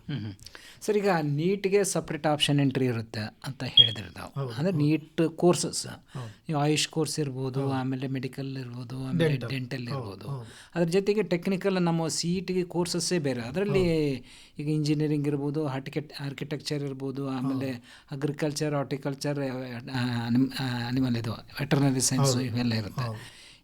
ಇಲ್ಲಿ ಈಗ ಇದಕ್ಕೆ ಎರಡಕ್ಕೂ ವಿದ್ಯಾರ್ಥಿಗಳಿಗೇನು ಗೊಂದಲ ಆಗುತ್ತೇನೋ ಅಂತ? ಇಲ್ಲ, ಈಗಾಗಲೇ ಇಂಜಿನಿಯರಿಂಗು, BSc ನರ್ಸಿಂಗು ಈ ಕೋರ್ಸಸ್ಗಳಿಗೆ ಅವ್ರು ಆಪ್ಷನ್ ಎಂಟ್ರಿ ಮಾಡಿರ್ತಾರೆ. ಆಮೇಲೆ ಫಸ್ಟ್ ರೌಂಡ್ ಪ್ರಕ್ರಿಯೆ ನಡೆಯುವಂಥ ಸಂದರ್ಭದಲ್ಲೇ ಒಂದು ವೇಳೆ ನೀಟ್ ರಿಸಲ್ಟ್ ಬಂದ ನಂತರ KEAದವರು ಅದಕ್ಕೆ ಮೆಡಿಕಲಿಗೆ ಆಪ್ಷನ್ ಎಂಟ್ರಿ ಬಿಟ್ಟರು ಅಂದರೆ ನಾವು ಆವಾಗ ಪ್ರಯಾರಿಟೀಸನ್ನು ಹಾಕ್ಬೋದು. ನನಗೆ ಮೆಡಿಕಲ್ ಕಾಲೇಜ್ ಬೇಕಂದ್ರೆ ನಾನು ಪ್ರಯಾರಿಟಿನ ಮೇಲೆ ಹಾಕ್ಕೊಂಡು ಎಂಟ್ರಿ ಮಾಡಿಕೊಂಡು ಪ್ರಯಾರಿಟಿ ಚೇಂಜ್ ಮಾಡ್ಬೋದು. ಆವಾಗ ಪ್ರಯಾರಿಟಿ ಚೇಂಜ್ ಮಾಡ್ಕೊಂಡಿದ್ರೆ ನನಗೆ ಮೆಡಿಕಲ್ ಸಿಗುವಂಥ ಚಾನ್ಸಸ್ ಇತ್ತು ಅಂದರೆ ಆವಾಗ ನನಗೆ ನನ್ನ ಇಂಜಿನಿಯರಿಂಗ್ ಸೀಟ್ ಬದಲಾಗಿ ನನಗೆ ಮೆಡಿಕಲ್ ಸೀಟ್ ಸಿಗುತ್ತೆ. ಅದು KEAದವರು ಆ ರೀತಿ ಅನುಕೂಲ ಮಾಡಿ ಕೊಡ್ತಾರೆ. ಆದರೆ ಅದಕ್ಕೋಸ್ಕರ ಇವರು ವೇಟ್ ಮಾಡಬೇಕಾಗುತ್ತೆ ಈಗ ಈ ವರ್ಷ. ಅದಕ್ಕೆ ನಾನು ಹೇಳಿದ್ದು ಅಂದರೆ ಫಸ್ಟ್ ರೌಂಡ್ ನೀವು 15th ಜುಲೈಗೆ ಫಸ್ಟ್ ರೌಂಡ್ ಬಂದಾಗ ಚಾಯ್ಸ್ 1 ಎಕ್ಸಸೈಸ್ ಮಾಡೋದಕ್ಕಿಂತನೂ ನೀವು ಇಲ್ಲ ನಾವೆಲ್ಲ ಮನೆಯಲ್ಲಿ ಕೂತ್ಕೊಂಡು ನಿರ್ಧಾರ ತಗೊಂಡಿದ್ದೀವಿ, ನಾನು ಇಂಜಿನಿಯರಿಂಗೇ ಸೇರ್ತೀನಿ, ನನಗೆ ಮೆಡಿಕಲ್ ಇಂಟ್ರೆಸ್ಟ್ ಇಲ್ಲ. ಕೆಲವರು ಹುಡುಗರು PMCS ಕಾಂಬಿನೇಷನ್ ತಗೊಂಡಿರ್ತಾರೆ, PCMCS ಅಂತೇಳಿ, ಅವ್ರು ಕಂಪ್ಯೂಟರ್ ಸೈನ್ಸ್ ಮಾಡಿರ್ತಾರೆ, ಅವ್ರು ಬಯಾಲಜಿನೇ ಮಾಡಿರಲ್ಲ, ನೀಟ್ ಪರೀಕ್ಷೆನೂ ಕಟ್ಟಿಲ್ಲ. ಅಂತ ವಿದ್ಯಾರ್ಥಿಗಳು ಫಸ್ಟ್ ರೌಂಡ್ನಲ್ಲಿ ಚಾಯ್ಸ್ 1 ಆಯ್ಕೆ ಮಾಡಿಕೊಂಡು ಇಂಜಿನಿಯರಿಂಗ್ ಕಾಲೇಜ್ ಕೋರ್ಸ್ ಸೇರ್ಬೋದು. ಯಾವ ವಿದ್ಯಾರ್ಥಿಗಳಿಗೆ ಒಂದು ಹೋಪ್ಸ್ ಇದೆ, ಬಯಾಲಜಿ ಓದಿದ್ದಾರೆ, ನೀಟ್ ಪರೀಕ್ಷೆ ಕಟ್ಟಿದ್ದಾರೆ, ಒಂದು ಹೋಪ್ ಇದೆ ನನಗೆ ಸಿಗ್ಬೋದು, ಮೆಡಿಕಲ್ ಸಿಗ್ಬೋದು, ಮೆಡಿಕಲ್ ಇಲ್ಲ ಅಂದರೆ ಡೆಂಟಲ್ ಆದರೂ ನಾನು ಮಾಡ್ತೀನಿ, ಡೆಂಟಲ್ ಇಲ್ಲ ಅಂದರೂ ಕೂಡ ISMH ಅಂತ ಇದೆ, Indian system of medicine and health care ಅಂತೇಳಿ. ಸೊ ಅದು ಮಾಡೋಂಗಿದ್ರು ಕೂಡ ಕೆಲವರು ಆಯುಷ್ನಲ್ಲಿ ಹೋಗೋರಿದ್ರು ಕೂಡ ಅವ್ರು ಏನು ಮಾಡ್ತಾರೆ, ಹೋಲ್ಡ್ ಮಾಡಿಕೊಂಡು ರೌಂಡ್ 1 ಹೋಲ್ಡ್ ಮಾಡಿಕೊಂಡು ರೌಂಡ್ 2ವರೆಗೆ ವೇಟ್ ಮಾಡಿದಂದ್ರೆ ಅವರಿಗೆ ಒಳ್ಳೆ ಕೋರ್ಸ್ ಸಿಗುತ್ತೆ. ಅಂದರೆ ಈಗ 15ರೊಳಗೆ ಅವ್ರೇನನ್ನ ಸೀಟ್ ಅಲಾಟ್ ಆಯಿತು, ಈಗೇನು ಇದರಲ್ಲಿ ಇಂಜಿನಿಯರಿಂಗ್ ಸೀಟ್ ಅಲಾಟ್ ಆಯ್ತು ಅಂದರೆ ಅದನ್ನು ಹೋಲ್ಡ್ ಮಾಡಿಕೊಂಡು ಮತ್ತೆ ಅವರ ನೀಟ್ ಸೆಲೆಕ್ಷನ್ ನೀಟ್ ರಿಸಲ್ಟ್ ಸಲುವಾಗಿ ವೇಟ್ ಮಾಡಬೇಕಾಗುತ್ತೆ. ಅದಕ್ಕೆಲ್ಲ ಗೊಂದಲ ರೀನೀಟ್ ಎಕ್ಸಾಮ್ ಆಗಿದ್ದಕ್ಕೆ, ಅಂದರೆ ನೀಟ್ನಲ್ಲಿ ಕಾರಣಾಂತರಗಳಿಂದ ಮತ್ತೊಮ್ಮೆ ಪರೀಕ್ಷೆ ಮಾಡಬೇಕಾಯಿತು. ಆ ಕಾರಣಕ್ಕಾಗಿ ಇದು ಸ್ವಲ್ಪ ಮುಂದೆ ಹೋಗಿದೆ. ಅದನ್ನು KEA ಮನಗಂಡು ಆ ರೀತಿ ಸರ್ಕಾರ ಅನುವು ಮಾಡಿಕೊಡುತ್ತೆ. ಮಕ್ಕಳಿಗೆ ಸೆಕೆಂಡ್ ರೌಂಡ್ ಬರುವಷ್ಟರಲ್ಲಿ ಅದರ ರಿಸಲ್ಟ್ ಬೇಕು ಬಂದಿರುತ್ತೆ. ಅಷ್ಟರಲ್ಲಿ ರ್ಯಾಂಕ್ಸ್ ಎಲ್ಲ ಬಂದು ಈಗ ಸೀಟ್ ಮ್ಯಾಟ್ರಿಕ್ಸ್ ಅಂತೂ ಡ್ರಾಫ್ಟ್ ಸೀಟ್ ಮ್ಯಾಟ್ರಿಕ್ಸ್ ಇರುತ್ತೆ, ಅಷ್ಟರಲ್ಲಿ ಕಾಲೇಜ್ಗಳ ಸೀಟ್ ಮ್ಯಾಟ್ರಿಕ್ಸ್ ಬರುತ್ತೆ. ಫೀಸ್ ಬಗ್ಗೆ ಗೊಂದಲ ಇಲ್ಲ, ಫೀ ಬಗ್ಗೆ ಈಗಾಗಲೇ ಸರ್ಕಾರ ಕ್ಲಾರಿಟಿ ಕೊಟ್ಟಿದೆ ಒಂದು. ಸೊ ಹೀಗಾಗಿ ಆಪ್ಷನ್ ಎಂಟ್ರಿ KE ಬೇಗ ಅಪ್ಲೋಡ್ ಮಾಡ್ತಾರೆ. ಅಂದರೆ ಈಗ CET ಮುಖಾಂತರ ಸೆಲೆಕ್ಷನ್ ಆಗೋಂಥ ಯಾವುದೇ ಕೋರ್ಸನ್ನು ಅವ್ರು ಹೋಲ್ಡ್ ಮಾಡ್ಕೊಂಡು ನೀಟಿಗೆ ಹೋಗ್ಬೋದು. ಹೌದು ಹೌದು ಹೌದು, ರೌಂಡ್ 1 ಹೋಲ್ಡ್ ಮಾಡಿಕೊಂಡ್ರೆ ಅದು ಉತ್ತಮ ಸಲಹೆ. ಒಂದು ವೇಳೆ ನೀವು ನೀಟ್ ರಿಸಲ್ಟ್ಗೆ ವೇಟ್ ಮಾಡ್ತಿದ್ರಿ ಅಂದರೆ. ಈಗ ಇನ್ನೇನು ನಾಳೆ ಬೆಳಿಗ್ಗೆ 10 ಗಂಟೆ ತನಕ ಟೈಮ್ ಇದೆ ಅಂತ ಹೇಳಿದ್ರು ಸರ್. ಈಗ ಆಲ್ಮೋಸ್ಟ್ ನಮ್ಮ ವಿದ್ಯಾರ್ಥಿಗಳೆಲ್ಲರೂ ಈಗಾಗಲೇ ಆಪ್ಷನ್ ಎಂಟ್ರಿ ಆಗಿರುತ್ತೆ. ಅದು ಇದಾದ ನಂತರ ಅವರಿಗೆ ಮಾಕ್ ಅಲಾಟ್ಮೆಂಟ್ ಆಗುತ್ತೆ. ಮಾಕ್ ಅಲಾಟ್ಮೆಂಟ್ ನಂತರ ಅವರಿಗೆ ಪ್ರಾಬಬಲಿ ಎಲ್ಲಿ ಸಿಗಬಹುದು ಅನ್ನೋದು ಒಂದು ಅಂದಾಜು ಸಿಗುತ್ತೆ. ಈಗ ಮಾಕ್ ಅಲಾಟ್ಮೆಂಟ್ ಆಗಿಂದನೂ ಅವರು ಏನಾದರೂ ಚೇಂಜಸ್ ಮಾಡ್ಬೋದಾ ಸರ್ ಕಾಲೇಜಿಂದ? ಮಾಡ್ಬೋದು. ಈಗ ಈ ನಮ್ಮ ಕಾರ್ಯಕ್ರಮ ಕೇಳ್ಕೊಂಡ ನಂತರ ವಿದ್ಯಾರ್ಥಿಗಳು ಬೇಕಿದ್ರೆ ಇವತ್ತಿನ ಅವ್ರೇನು ಆಪ್ಷನ್ ಎಂಟ್ರಿ ಮಾಡ್ಕೊಂಡಿದ್ದಾರೆ ಅದ್ರದ್ದೊಂದು ಪ್ರಿಂಟ್ಔಟ್ ತಗೊಂಡು ಯಾರಾದರೂ ಒಳ್ಳೆ ಮಾರ್ಗದರ್ಶಕರು ಅವ್ರಿಗೆ ಸಿಕ್ಕರು ಅಂದರೆ ಅವ್ರ ಹತ್ರ ಮಾರ್ಗದರ್ಶನ ಪಡ್ಕೊಂಡು ಆ ಕಾಲೇಜ್ಗಳನ್ನ ಮತ್ತೆ ಚೇಂಜ್ ಮಾಡಲಿಕ್ಕೆ ಅವಕಾಶ ಇದೆ. ನಾಳೆ ಬೆಳಗ್ಗೆವರೆಗೂ ಅವಕಾಶ ಇದೆ, ನಾಳೆ ಬೆಳಗ್ಗೆ 10 ಗಂಟೆವರೆಗೂ ಅವಕಾಶ ಇದೆ. ರಾತ್ರಿ ಕೂತ್ಕೊಂಡು ಇದನ್ನು ಎಕ್ಸರ್ಸೈಸ್ ಮಾಡ್ಬೋದು. ಮತ್ತೆ ಎಷ್ಟು ಆಯ್ಕೆ ಹಾಕ್ಬೋದು, ನೀವು ಎಷ್ಟಾದರೂ ಹಾಕ್ಬೋದು, 200, 300, 400 ಆಯ್ಕೆಗಳು ಕೂಡ ಹಾಕ್ಬೋದು. ಅಲ್ಲಿ ಆಯ್ಕೆಗೆ ಯಾವುದೇ ಲಿಮಿಟ್ ಇಲ್ಲ. ಈಗ ನನಗೆ ಒಂದು ಮಕ್ಕಳು ಪ್ರಶ್ನೆ ಕೇಳೋದು ಅಂದರೆ, ಸರ್ ಕಾಲೇಜನ್ನು ಯಾವ ರೀತಿ ಯಾವ ಆಧಾರದ ಮೇಲೆ ಆಯ್ಕೆ ಮಾಡಬೇಕು ಅಂತ. ಒಂದೇದು ಕಟ್ ಆಫ್ ರ್ಯಾಂಕ್ ಮೇಲೆ ನಮಗೆ ಗೊತ್ತಾಗುತ್ತೆ ನಮಗೆ ಯಾವ ಕಾಲೇಜ್ ಸಿಗ್ಬೋದು ಅಂತೇಳಿ. ಅಂದರೆ ಪ್ರೀವಿಯಸ್ ಇಯರ್ಸ್ದು ಕಟ್ ಆಫ್ ನೋಡಿದಾಗ ಈ ವರ್ಷಕ್ಕೆ ನಮಗೆ ಯಾವ್ದು ಕಾಲೇಜ್ ಸಿಗ್ಬೋದು ಅಂತ ಗೊತ್ತಾಗುತ್ತೆ. ಸಿಕ್ಕ ನಂತರ ಪ್ರತಿಯೊಂದು ಕಾಲೇಜ್ದು ಕೂಡ ವೆಬ್ಸೈಟ್ ಇದೆ. ವೆಬ್ಸೈಟ್ನಲ್ಲಿ AICTE ನಾರ್ಮ್ಸ್ ಪ್ರಕಾರ ಮ್ಯಾಂಡೇಟ್ರಿ ಇನ್ಫಾರ್ಮೇಶನ್ ಇದೆ. ಅಲ್ಲಿ ಎಷ್ಟು ಜನ ಸ್ಟಾಫ್ ಇದ್ದಾರೆ, ಎಷ್ಟು ಜನ PhD ಆದವರು ಇರ್ತಾರೆ, ಮತ್ತೆ ಅಲ್ಲಿ ಪ್ಲೇಸ್ಮೆಂಟ್ಸ್ ಆಗಿದೆ, ಅಲ್ಲಿ ಕಲ್ತಂತ ಹಳೆ ವಿದ್ಯಾರ್ಥಿಗಳು ಯಾವ ಸ್ಥಾನಕ್ಕೆ ಮುಟ್ಟಿದ್ದಾರೆ, ರೈಟ್. ಮತ್ತೆ ಹಾಸ್ಟೆಲ್ ಫೆಸಿಲಿಟಿ ಏನಿದೆ, ಹಾಸ್ಟೆಲ್ ಕಂಪಲ್ಸರಿನಾ ಅಥವಾ ಹಾಸ್ಟೆಲ್ ನಾವು ಹೊರಗಡೆ ಮಾಡ್ಬೋದಾ, ಮತ್ತೆ ಬಸ್ ಸ್ಟ್ಯಾಂಡ್ ಇಂದ ಎಷ್ಟು ದೂರ ಇದೆ, ರೈಲ್ವೆ ಸ್ಟೇಷನ್ ಎಷ್ಟು ದೂರ ಇದೆ, ಇದೆಲ್ಲ ನಮ್ಮ ಊರಿನಿಂದ ಎಷ್ಟು ದೂರ ಇದೆ, ಹೋಗಿ ಬರ್ಲಿಕ್ಕೆ ನಮಗೆ ಏನ್ ಸಂಪರ್ಕ ಇದೆ. ಈಗ ಹುಡುಗಿಯರಾದ್ರೆ ಹುಡುಗಿಯರಿಗೆ ಗರ್ಲ್ಸ್ಗೆ ಹಾಸ್ಟೆಲ್ ಫೆಸಿಲಿಟಿ ಏನಿದೆ, ಅಲ್ಲಿ girls hostel rules and regulations ಏನಿದೆ, ಆ ರೀತಿ ಇವರು ಕೂಡ ರಿಸರ್ಚ್ ಮಾಡಬಹುದು. ಪ್ರತಿಯೊಂದು ಕಾಲೇಜಿನ ವೆಬ್ಸೈಟ್ ಓಪನ್ ಮಾಡಿ ಮಾಡಬಹುದು. ಆಮೇಲೆ ಪ್ರತಿಯೊಂದು ಕಾಲೇಜ್ನಲ್ಲಿ ಒಂದು ಅಡ್ಮಿಷನ್ ಸೆಲ್ ಅಂತ ಇರುತ್ತೆ, ಅದೊಂದು ಕಾಂಟ್ಯಾಕ್ಟ್ ನಂಬರ್ ಅಂತ ಕೊಟ್ಟಿರ್ತಾರೆ. ಆ ಕಾಂಟ್ಯಾಕ್ಟ್ ನಂಬರಿಗೆ ಕಾಲ್ ಮಾಡಿನೂ ಕೂಡ ಇವ್ರು ತಮಗೆ ಬೇಕಾದಂಥ ಮಾಹಿತಿ ಪಡ್ಕೋಬಹುದು. ಈಗ ಉದಾಹರಣೆಗೆ ಕೆಲವೊಬ್ರು ವಿದ್ಯಾರ್ಥಿಗಳು ಕಡಿಮೆ ಫೀಸ್ ಸ್ಟ್ರಕ್ಚರ್ನಲ್ಲಿ ಸೆಲೆಕ್ಟ್ ಆಗಿ ಕಾಲೇಜ್ನಲ್ಲಿ ಪ್ರವೇಶ ಪಡ್ಕೊಳ್ತಾರೆ. ಆದರೆ ಹಾಸ್ಟೆಲ್ ಫೀಸೇ ತುಂಬ ಹೆಚ್ಚಿಗೆ ಇರುತ್ತೆ. ಆಮೇಲೆ ಅವ್ರಿಗೆ ನಿರ್ಧಾರ ಮಾಡಲಿಕ್ಕೆ ಆಗಲ್ಲ ಕಾಲೇಜ್ ನಾನು ಸೇರ್ಕೋಬಾರ್ದು ಅಂತೇಳಿ. ಅದಕ್ಕೆ ಅಂಥ ವಿದ್ಯಾರ್ಥಿಗಳಿಗೆ ನನ್ನ ಸಲಹೆ ಏನಂದ್ರೆ, ಮೊದಲೇ ನೀವು ಅಡ್ಮಿಷನ್ಸ್ ಅಲ್ಲಿ ಕಾಲ್ ಮಾಡಿಕೊಂಡು ನಿಮ್ಮಲ್ಲಿ ಹಾಸ್ಟೆಲ್ ಫೀಸ್ ಎಷ್ಟಿದೆ, ಹಾಸ್ಟೆಲ್ ಕಡ್ಡಾಯನ, ಕೆಲವೊಂದು ಕಾಲೇಜ್ಗಳಲ್ಲಿ ಹುಡುಗಿಯರಿಗೆ ಗರ್ಲ್ಸ್ ಸ್ಟೂಡೆಂಟ್ಸ್ಗೆ ಹಾಸ್ಟೆಲ್ ಕಡ್ಡಾಯ ಅಂತೇಳಿ ಮಾಡಿರ್ತಾರೆ. ಆವಾಗ ಆಯ್ಕೆ ನಿಮಗೆ ಬಿಟ್ಟಿದ್ದು. ಈಗ ಕೆಲವರಿಗೆ ನಮ್ಮ ಸಂಬಂಧಿಕರ ಮನೆ ಇದೆ, ಸಮೀಪ ಇದೆ, ನಾವಲ್ಲಿ ಇರ್ತೀವಿ. ಇನ್ನು ಕೆಲವರಿಗೆ ಸರ್ಕಾರಿ ಹಾಸ್ಟೆಲ್ ಸಮೀಪ ಇದೆ, ಸಮಾಜ ಕಲ್ಯಾಣ ಇಲಾಖೆದಾಯ್ತು ಅಥವಾ ಹಿಂದುಳಿದ ವರ್ಗಗಳ ಇಲಾಖೆ ಹಾಸ್ಟೆಲ್ ಸಮೀಪ ಇದೆ, ನಾವು ಅಲ್ಲಿದ್ಕೊಂಡು ಓದ್ತೀವಿ ಅನ್ನೋಂಥ ಮಕ್ಕಳು ಕೂಡ ಇರ್ತಾರೆ. ಇದೆಲ್ಲ ಮಾಹಿತಿ ವಿದ್ಯಾರ್ಥಿಗಳು ಅಡ್ಮಿಷನ್ ಸೆಲ್ಗೆ ಕಾಲ್ ಮಾಡಿ, ಆಯಾ ಕಾಲೇಜ್ಗಳು ಅಡ್ಮಿಷನ್ ಸೆಲ್ಗೆ ಕಾಲ್ ಮಾಡಿ ಪಡ್ಕೊಂಡ್ರು ಕೂಡ ಅವರಿಗೊಂದು ಆಯ್ಕೆ ಮಾಡ್ಕೊಳ್ಳೋದು ಸುಲಭ ಆಗ್ತದೆ. ಅಂದ್ರೆ ಆ ಕಾಲೇಜಿನ ಪರಿಸ್ಥಿತಿ ಹೇಗಿದೆ ಅಂತ ಗೊತ್ತಾಗ್ಬಿಡುತ್ತೆ, ಹೇಗಿದೆ ಅಂತ. ಬಹಳಷ್ಟು ಸಲ ಏನಾಗುತ್ತೆ ಅಂತ ಹೇಳಿದ್ರೆ, ಎಸ್ಪೆಷಲಿ ನರ್ಸಿಂಗ್ ಕಾಲೇಜ್ಗಳಲ್ಲಿ ನರ್ಸಿಂಗ್ ಆಯ್ಕೆ ಮಾಡ್ಕೊಂಡ್ಬಿಡ್ತಾರೆ. ಅಲ್ಲಿ ಹೋಗ್ತಾರೆ, ಅಲ್ಲೆಲ್ಲೋ ಕಾಲೇಜ್ ಅವರಿಗೆ ಇಷ್ಟ ಆಗಲ್ಲ, ಆ ಕಾಲೇಜ್ಗೆ ಅಟ್ಯಾಚ್ ಹಾಸ್ಪಿಟಲ್ ಬಗ್ಗೆ ಮಾಹಿತಿ ಇರಲ್ಲ. ಸೊ ಅವಾಗ ಬಂದು ಇವರು KEಗೆ ಪತ್ರ ಬರೆಯೋದು ಅಥವಾ ಕಾಲೇಜ್ ಅಗೇನ್ಸ್ಟ್ ಬರೆಯೋದು, ಇದೆಲ್ಲ ಮಾಡೋದಕ್ಕಿಂತ ಆಯ್ಕೆ ನಮ್ಮ ಕೈಯಲ್ಲೇ ಇದೆ. ನಾವು ಅದ್ರ ಕಂಪ್ಲೀಟ್ ಸಾಧ್ಯ ಆಯ್ತು ಅಂದ್ರೆ ಆ ಕಾಲೇಜ್ಗಳನ್ನ ವಿಸಿಟ್ ಮಾಡಿದ್ರು ತಪ್ಪೇನಿಲ್ಲ. ಒಂದು ಸಮೀಪದಲ್ಲಿರುವಂಥ ಕಾಲೇಜ್ಗಳನ್ನ ವಿಸಿಟ್ ಮಾಡಿ ಅಲ್ಲಿರುವಂಥ ಮಾಹಿತಿ ಪಡ್ಕೊಂಡ್ರು ಕೂಡ ಉತ್ತಮ. ಈ ಸರ್ಕಾರಿ ಇಂಜಿನಿಯರಿಂಗ್ ಕಾಲೇಜ್ಗಳು ಇವೆ, ತುಂಬಾ ಚೆನ್ನಾಗಿ ನಡೀತಾ ಇದಾವೆ ಇಂಜಿನಿಯರಿಂಗ್ ಕಾಲೇಜ್ಗಳು ಇವೆ. ಸೊ ಅದು ಕಡಿಮೆ ಶುಲ್ಕ ಅಂದ ತಕ್ಷಣ ಜನರ ಒಂದು ಅಭಿಪ್ರಾಯ ಬೇರೆನೇ ಇರುತ್ತೆ, ಅಲ್ಲಿ ಆ ಒಂದು ಮಟ್ಟದ ಶಿಕ್ಷಣ ಆಗುತ್ತೋ ಇಲ್ವೋ ಅಂತೇಳಿ. ಹಾಗೆಲ್ಲ ಇದ್ದಾಗ ಅಲ್ಲಿರುವಂಥ ವಿದ್ಯಾರ್ಥಿಗಳ ಜೊತೆ ನೀವು ಮಾತಾಡಿದ್ರಿ, ಅಲ್ಲಿರುವಂಥ ವಿಭಾಗದ ಮುಖ್ಯಸ್ಥರ ಜೊತೆ ಮಾತಾಡಿದ್ರಿ ಅಂದರೆ ನಿಮಗೆ ಮಾಹಿತಿ ಸಿಗುತ್ತೆ. ಅದೇ ರೀತಿ ಈ ಕೃಷಿ ಏನು ವಿಶ್ವವಿದ್ಯಾಲಯಗಳಿದಾವಲ್ಲ ಸರ್, ಅದರಲ್ಲಿ ವಿವಿಧ ಒಂದು ಕೋರ್ಸ್ಗಳಿದಾವೆ. ಅಗ್ರಿಕಲ್ಚರ್ ಇರ್ಬೋದು, ಹಾರ್ಟಿಕಲ್ಚರ್ ಇದೆ, ಫಿಶಿಕಲ್ಚರ್ ಅಂತ ಇದೆ, ಹೋಮ್ ಸೈನ್ಸ್ ಅಂತ ಇದೆ, ಆಮೇಲೆ ಬಯೋಟೆಕ್ನಾಲಜಿ ಅಂತ ಇದೆ, ಬಹಳಷ್ಟು ಕೋರ್ಸ್ಗಳಿದಾವೆ. ಇವೆಲ್ಲ ಆಲ್ಮೋಸ್ಟ್ ಗೌರ್ಮೆಂಟ್ ಸೀಟ್ಸ್ ಅಂತ ಹೇಳ್ಬೋದು ನಾವು. ಸರ್ಕಾರದಿಂದ ಅವನ್ನ ಅಲಾಟ್ ಮಾಡೋಂಥದ್ದು. ಅಲ್ಲಿ ಫೀಸನ್ನು ಕಡಿಮೆ ಇರುತ್ತೆ. ಅಲ್ಲಿ ಪ್ರತಿಯೊಂದು ಕಾಲೇಜಿನಲ್ಲೂ ಹಾಸ್ಟೆಲ್ ವ್ಯವಸ್ಥೆ ಇರುತ್ತೆ ಸರ್. ಅಲ್ಲಿ ಕಡ್ಡಾಯವಾಗಿ ಎಸ್, ಕಂಪಲ್ಸರಿ ಇರುತ್ತೆ. ಇದ್ರ ಬಗ್ಗೆನೂ ವಿದ್ಯಾರ್ಥಿಗಳು ಯೋಚನೆ ಮಾಡ್ಬೋದು. ಅದು ಒಳ್ಳೆಯ ಕೋರ್ಸಸ್ಗಳು ಸರ್. ಈಗ ಅಗ್ರಿಕಲ್ಚರ್ ಸೈನ್ಸಸ್ನ ಬಹಳಷ್ಟು ವಿದ್ಯಾರ್ಥಿಗಳು ಯಾವ ವಿದ್ಯಾರ್ಥಿಗಳು ತಯಾರಿ ಮಾಡ್ತಾರೆ ಅಂದರೆ, ಒಂದು ಯಾರು ಕಾಂಪಿಟೇಟಿವ್ ಎಕ್ಸಾಮಿನೇಷನ್ಸಿಗೆ ತಯಾರಿ ಆಗಬೇಕು ಅಂತ ಇರ್ತಾರೆ ಅಂಥ ವಿದ್ಯಾರ್ಥಿಗಳು ಈ agriculture sciences, farm sciences, veterinary sciences ಕಡೆ ಹೆಚ್ಚು ಗಮನ ಕೊಡ್ತಾರೆ. ಈ ಅಗ್ರಿಕಲ್ಚರ್ ಸೈನ್ಸಸ್ ಮೇಲೆ ಮಾಡೋದ್ರಿಂದ ಇವ್ರಿಗೆ ಅಡ್ವಾಂಟೇಜ್ ಏನಾಗುತ್ತೆ ಅಂದರೆ, ಅಲ್ಲಿ ಸರ್ಕಾರದ ಯಾವ್ಯಾವ ಯೋಜನೆಗಳು ಕಾರ್ಯರೂಪದಲ್ಲಿವೆ ಅನ್ನೋದ್ರ ಬಗ್ಗೆ ಮಾಹಿತಿ ಸಿಗುತ್ತೆ ಅವರಿಗೆ. ಸೊ ಅದು ಇವರಿಗೆ ಯಾವುದೇ ರೀತಿಯಾದಂಥ ಸ್ಪರ್ಧಾತ್ಮಕ ಪರೀಕ್ಷೆಗಳಿಗೆ ತಯಾರಿ ಮಾಡಲಿಕ್ಕೆ ಅನುಕೂಲ ಆಗುತ್ತೆ. ಎರಡನೇದು ಏನಾಗುತ್ತೆ ಅಂದರೆ, ಇತ್ತೀಚಿನ ದಿನಗಳಲ್ಲಿ ಮ್ಯಾನೇಜ್ಡ್ ಫಾರ್ಮ್ ಲ್ಯಾಂಡ್ಸ್ ಅಂತೇಳಿ ಬರ್ತಾ ಇವೆ. ಈಗ 4-5 ಜನ ಸೇರ್ಕೊಂಡ್ಬಿಟ್ಟು ತಮ್ಮದೇ ಆದಂಥ ಕಂಪ್ನಿ ಮಾಡಿ ಮ್ಯಾನೇಜ್ ಫಾರ್ಮ್ ಲ್ಯಾಂಡ್ಸ್ ಅಂತೇಳಿ ಪೂರ್ತಿ ಫಾರ್ಮ್ನ ಆ ತೋಟಗಳನ್ನು ಇವರೇ ಮ್ಯಾನೇಜ್ ಮಾಡ್ತಾರೆ. ಮ್ಯಾನೇಜ್ ಮಾಡಿ ಓನರ್ಸಿಗೆ ಒಂದಿಷ್ಟು ಪರ್ಸೆಂಟೇಜ್ ಕೊಡ್ತಾರೆ, ತಾವು ಒಂದಿಷ್ಟು ಪರ್ಸೆಂಟೇಜ್ ಇಟ್ಕೊಳ್ತಾರೆ. ಈ BSc ಅಗ್ರಿಕಲ್ಚರು ಅಥವಾ ಹಾರ್ಟಿಕಲ್ಚರು, ಸೆರಿಕಲ್ಚರ್ ಮಾಡೋಂಥ ವಿದ್ಯಾರ್ಥಿಗಳು ನಮಗೆ ಸರ್ಕಾರಿ ನೌಕರಿನೇ ಸಿಗಬೇಕು ಅಂತಿಲ್ಲ. ಅವರು ಖಾಸಗಿಯಾಗಿನೂ ಕೂಡ ಈ ರೀತಿ ಫಾರ್ಮ್ ಲ್ಯಾಂಡ್ಸ್, ಡೆವಲಪ್ಡ್ ಫಾರ್ಮ್ ಲ್ಯಾಂಡ್ಸನ್ನು ಮಾಡಿಕೊಂಡು ಮಾಡ್ತಾ ಇದ್ದಾರೆ. ಇತ್ತೀಚಿನ ದಿನಗಳಲ್ಲಿ ಒಂದು ಹೊಸ ಟ್ರೆಂಡ್ ಏನು ಬಂದಿದೆ ಅಂದರೆ, ಈ IT ಪ್ರೊಫೆಷನಲ್ಸ್ ಅಗ್ರಿಕಲ್ಚರ್ ಫೀಲ್ಡ್ನಲ್ಲಿ ಇನ್ವೆಸ್ಟ್ ಮಾಡ್ತಾ ಇದ್ದಾರೆ. 1 ಎಕರೆ 2 ಎಕರೆ ಲ್ಯಾಂಡ್ ತಗೊಂಡ್ಬಿಟ್ಟು ಇಂಥ ಕಂಪ್ನೀಸ್ಗಳಿಗೆ ಕೊಡ್ತಾರೆ. ಅವ್ರು ಇದನ್ನ ಮ್ಯಾನೇಜ್ ಮಾಡ್ತಾರೆ. ಅವ್ರು ಮ್ಯಾನೇಜ್ ಮಾಡಿಬಿಟ್ಟು ಇವರಿಗೊಂದು ಎಷ್ಟೋ ಪರ್ಸೆಂಟೇಜ್ ಮಾತಾಡಿರ್ತಾರೆ, ಆ ಪರ್ಸೆಂಟೇಜ್ ಅವರಿಗೆ ಲಾಭಾಂಶ ಕೊಡ್ತಾರೆ. ಉಳಿದ ಪರ್ಸೆಂಟೇಜ್ನಲ್ಲಿ ತಾವು ಕಂಪನಿ ನಡೆಸ್ತಾರೆ. ಸೊ ಅದು ಕೂಡ ಒಂದು ಒಳ್ಳೆ ಅವಕಾಶಗಳು ವಿದ್ಯಾರ್ಥಿಗಳಿಗೆ, ಅಗ್ರಿಕಲ್ಚರ್ ಸೈನ್ಸಸ್ ಇರುವಂಥ ವಿದ್ಯಾರ್ಥಿಗಳಿಗೆ. ಆಮೇಲೆ ಫಾರ್ಮ್ ಸೈನ್ಸಸ್ ಮಾಡೋಂಥವ್ರಿಗೆ ಡೈರೀಸ್ ನಡೀತಾ ಇದೆ, ಪ್ರೈವೇಟ್ ಡೈರೀಸ್ ನಡೀತಾ ಇದೆ.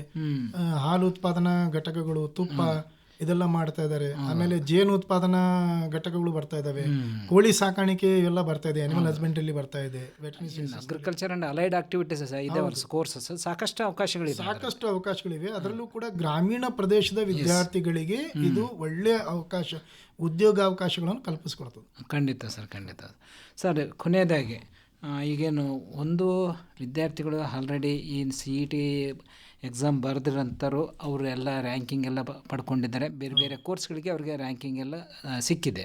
ಅದ್ರ ಜೊತೆಗೆ ಕೆಲವರು ನೀಟ್ಗೆ ಕಾಯ್ತಾ ಇದ್ದಾರೆ. ನೀಟ್ ಮೊನ್ನೆ ಪರೀಕ್ಷೆ ಬರೆದು ಅದರ ಒಂದು ರಿಸಲ್ಟ್ಗೆ ಕಾಯ್ತಾ ಇದ್ದಾರೆ.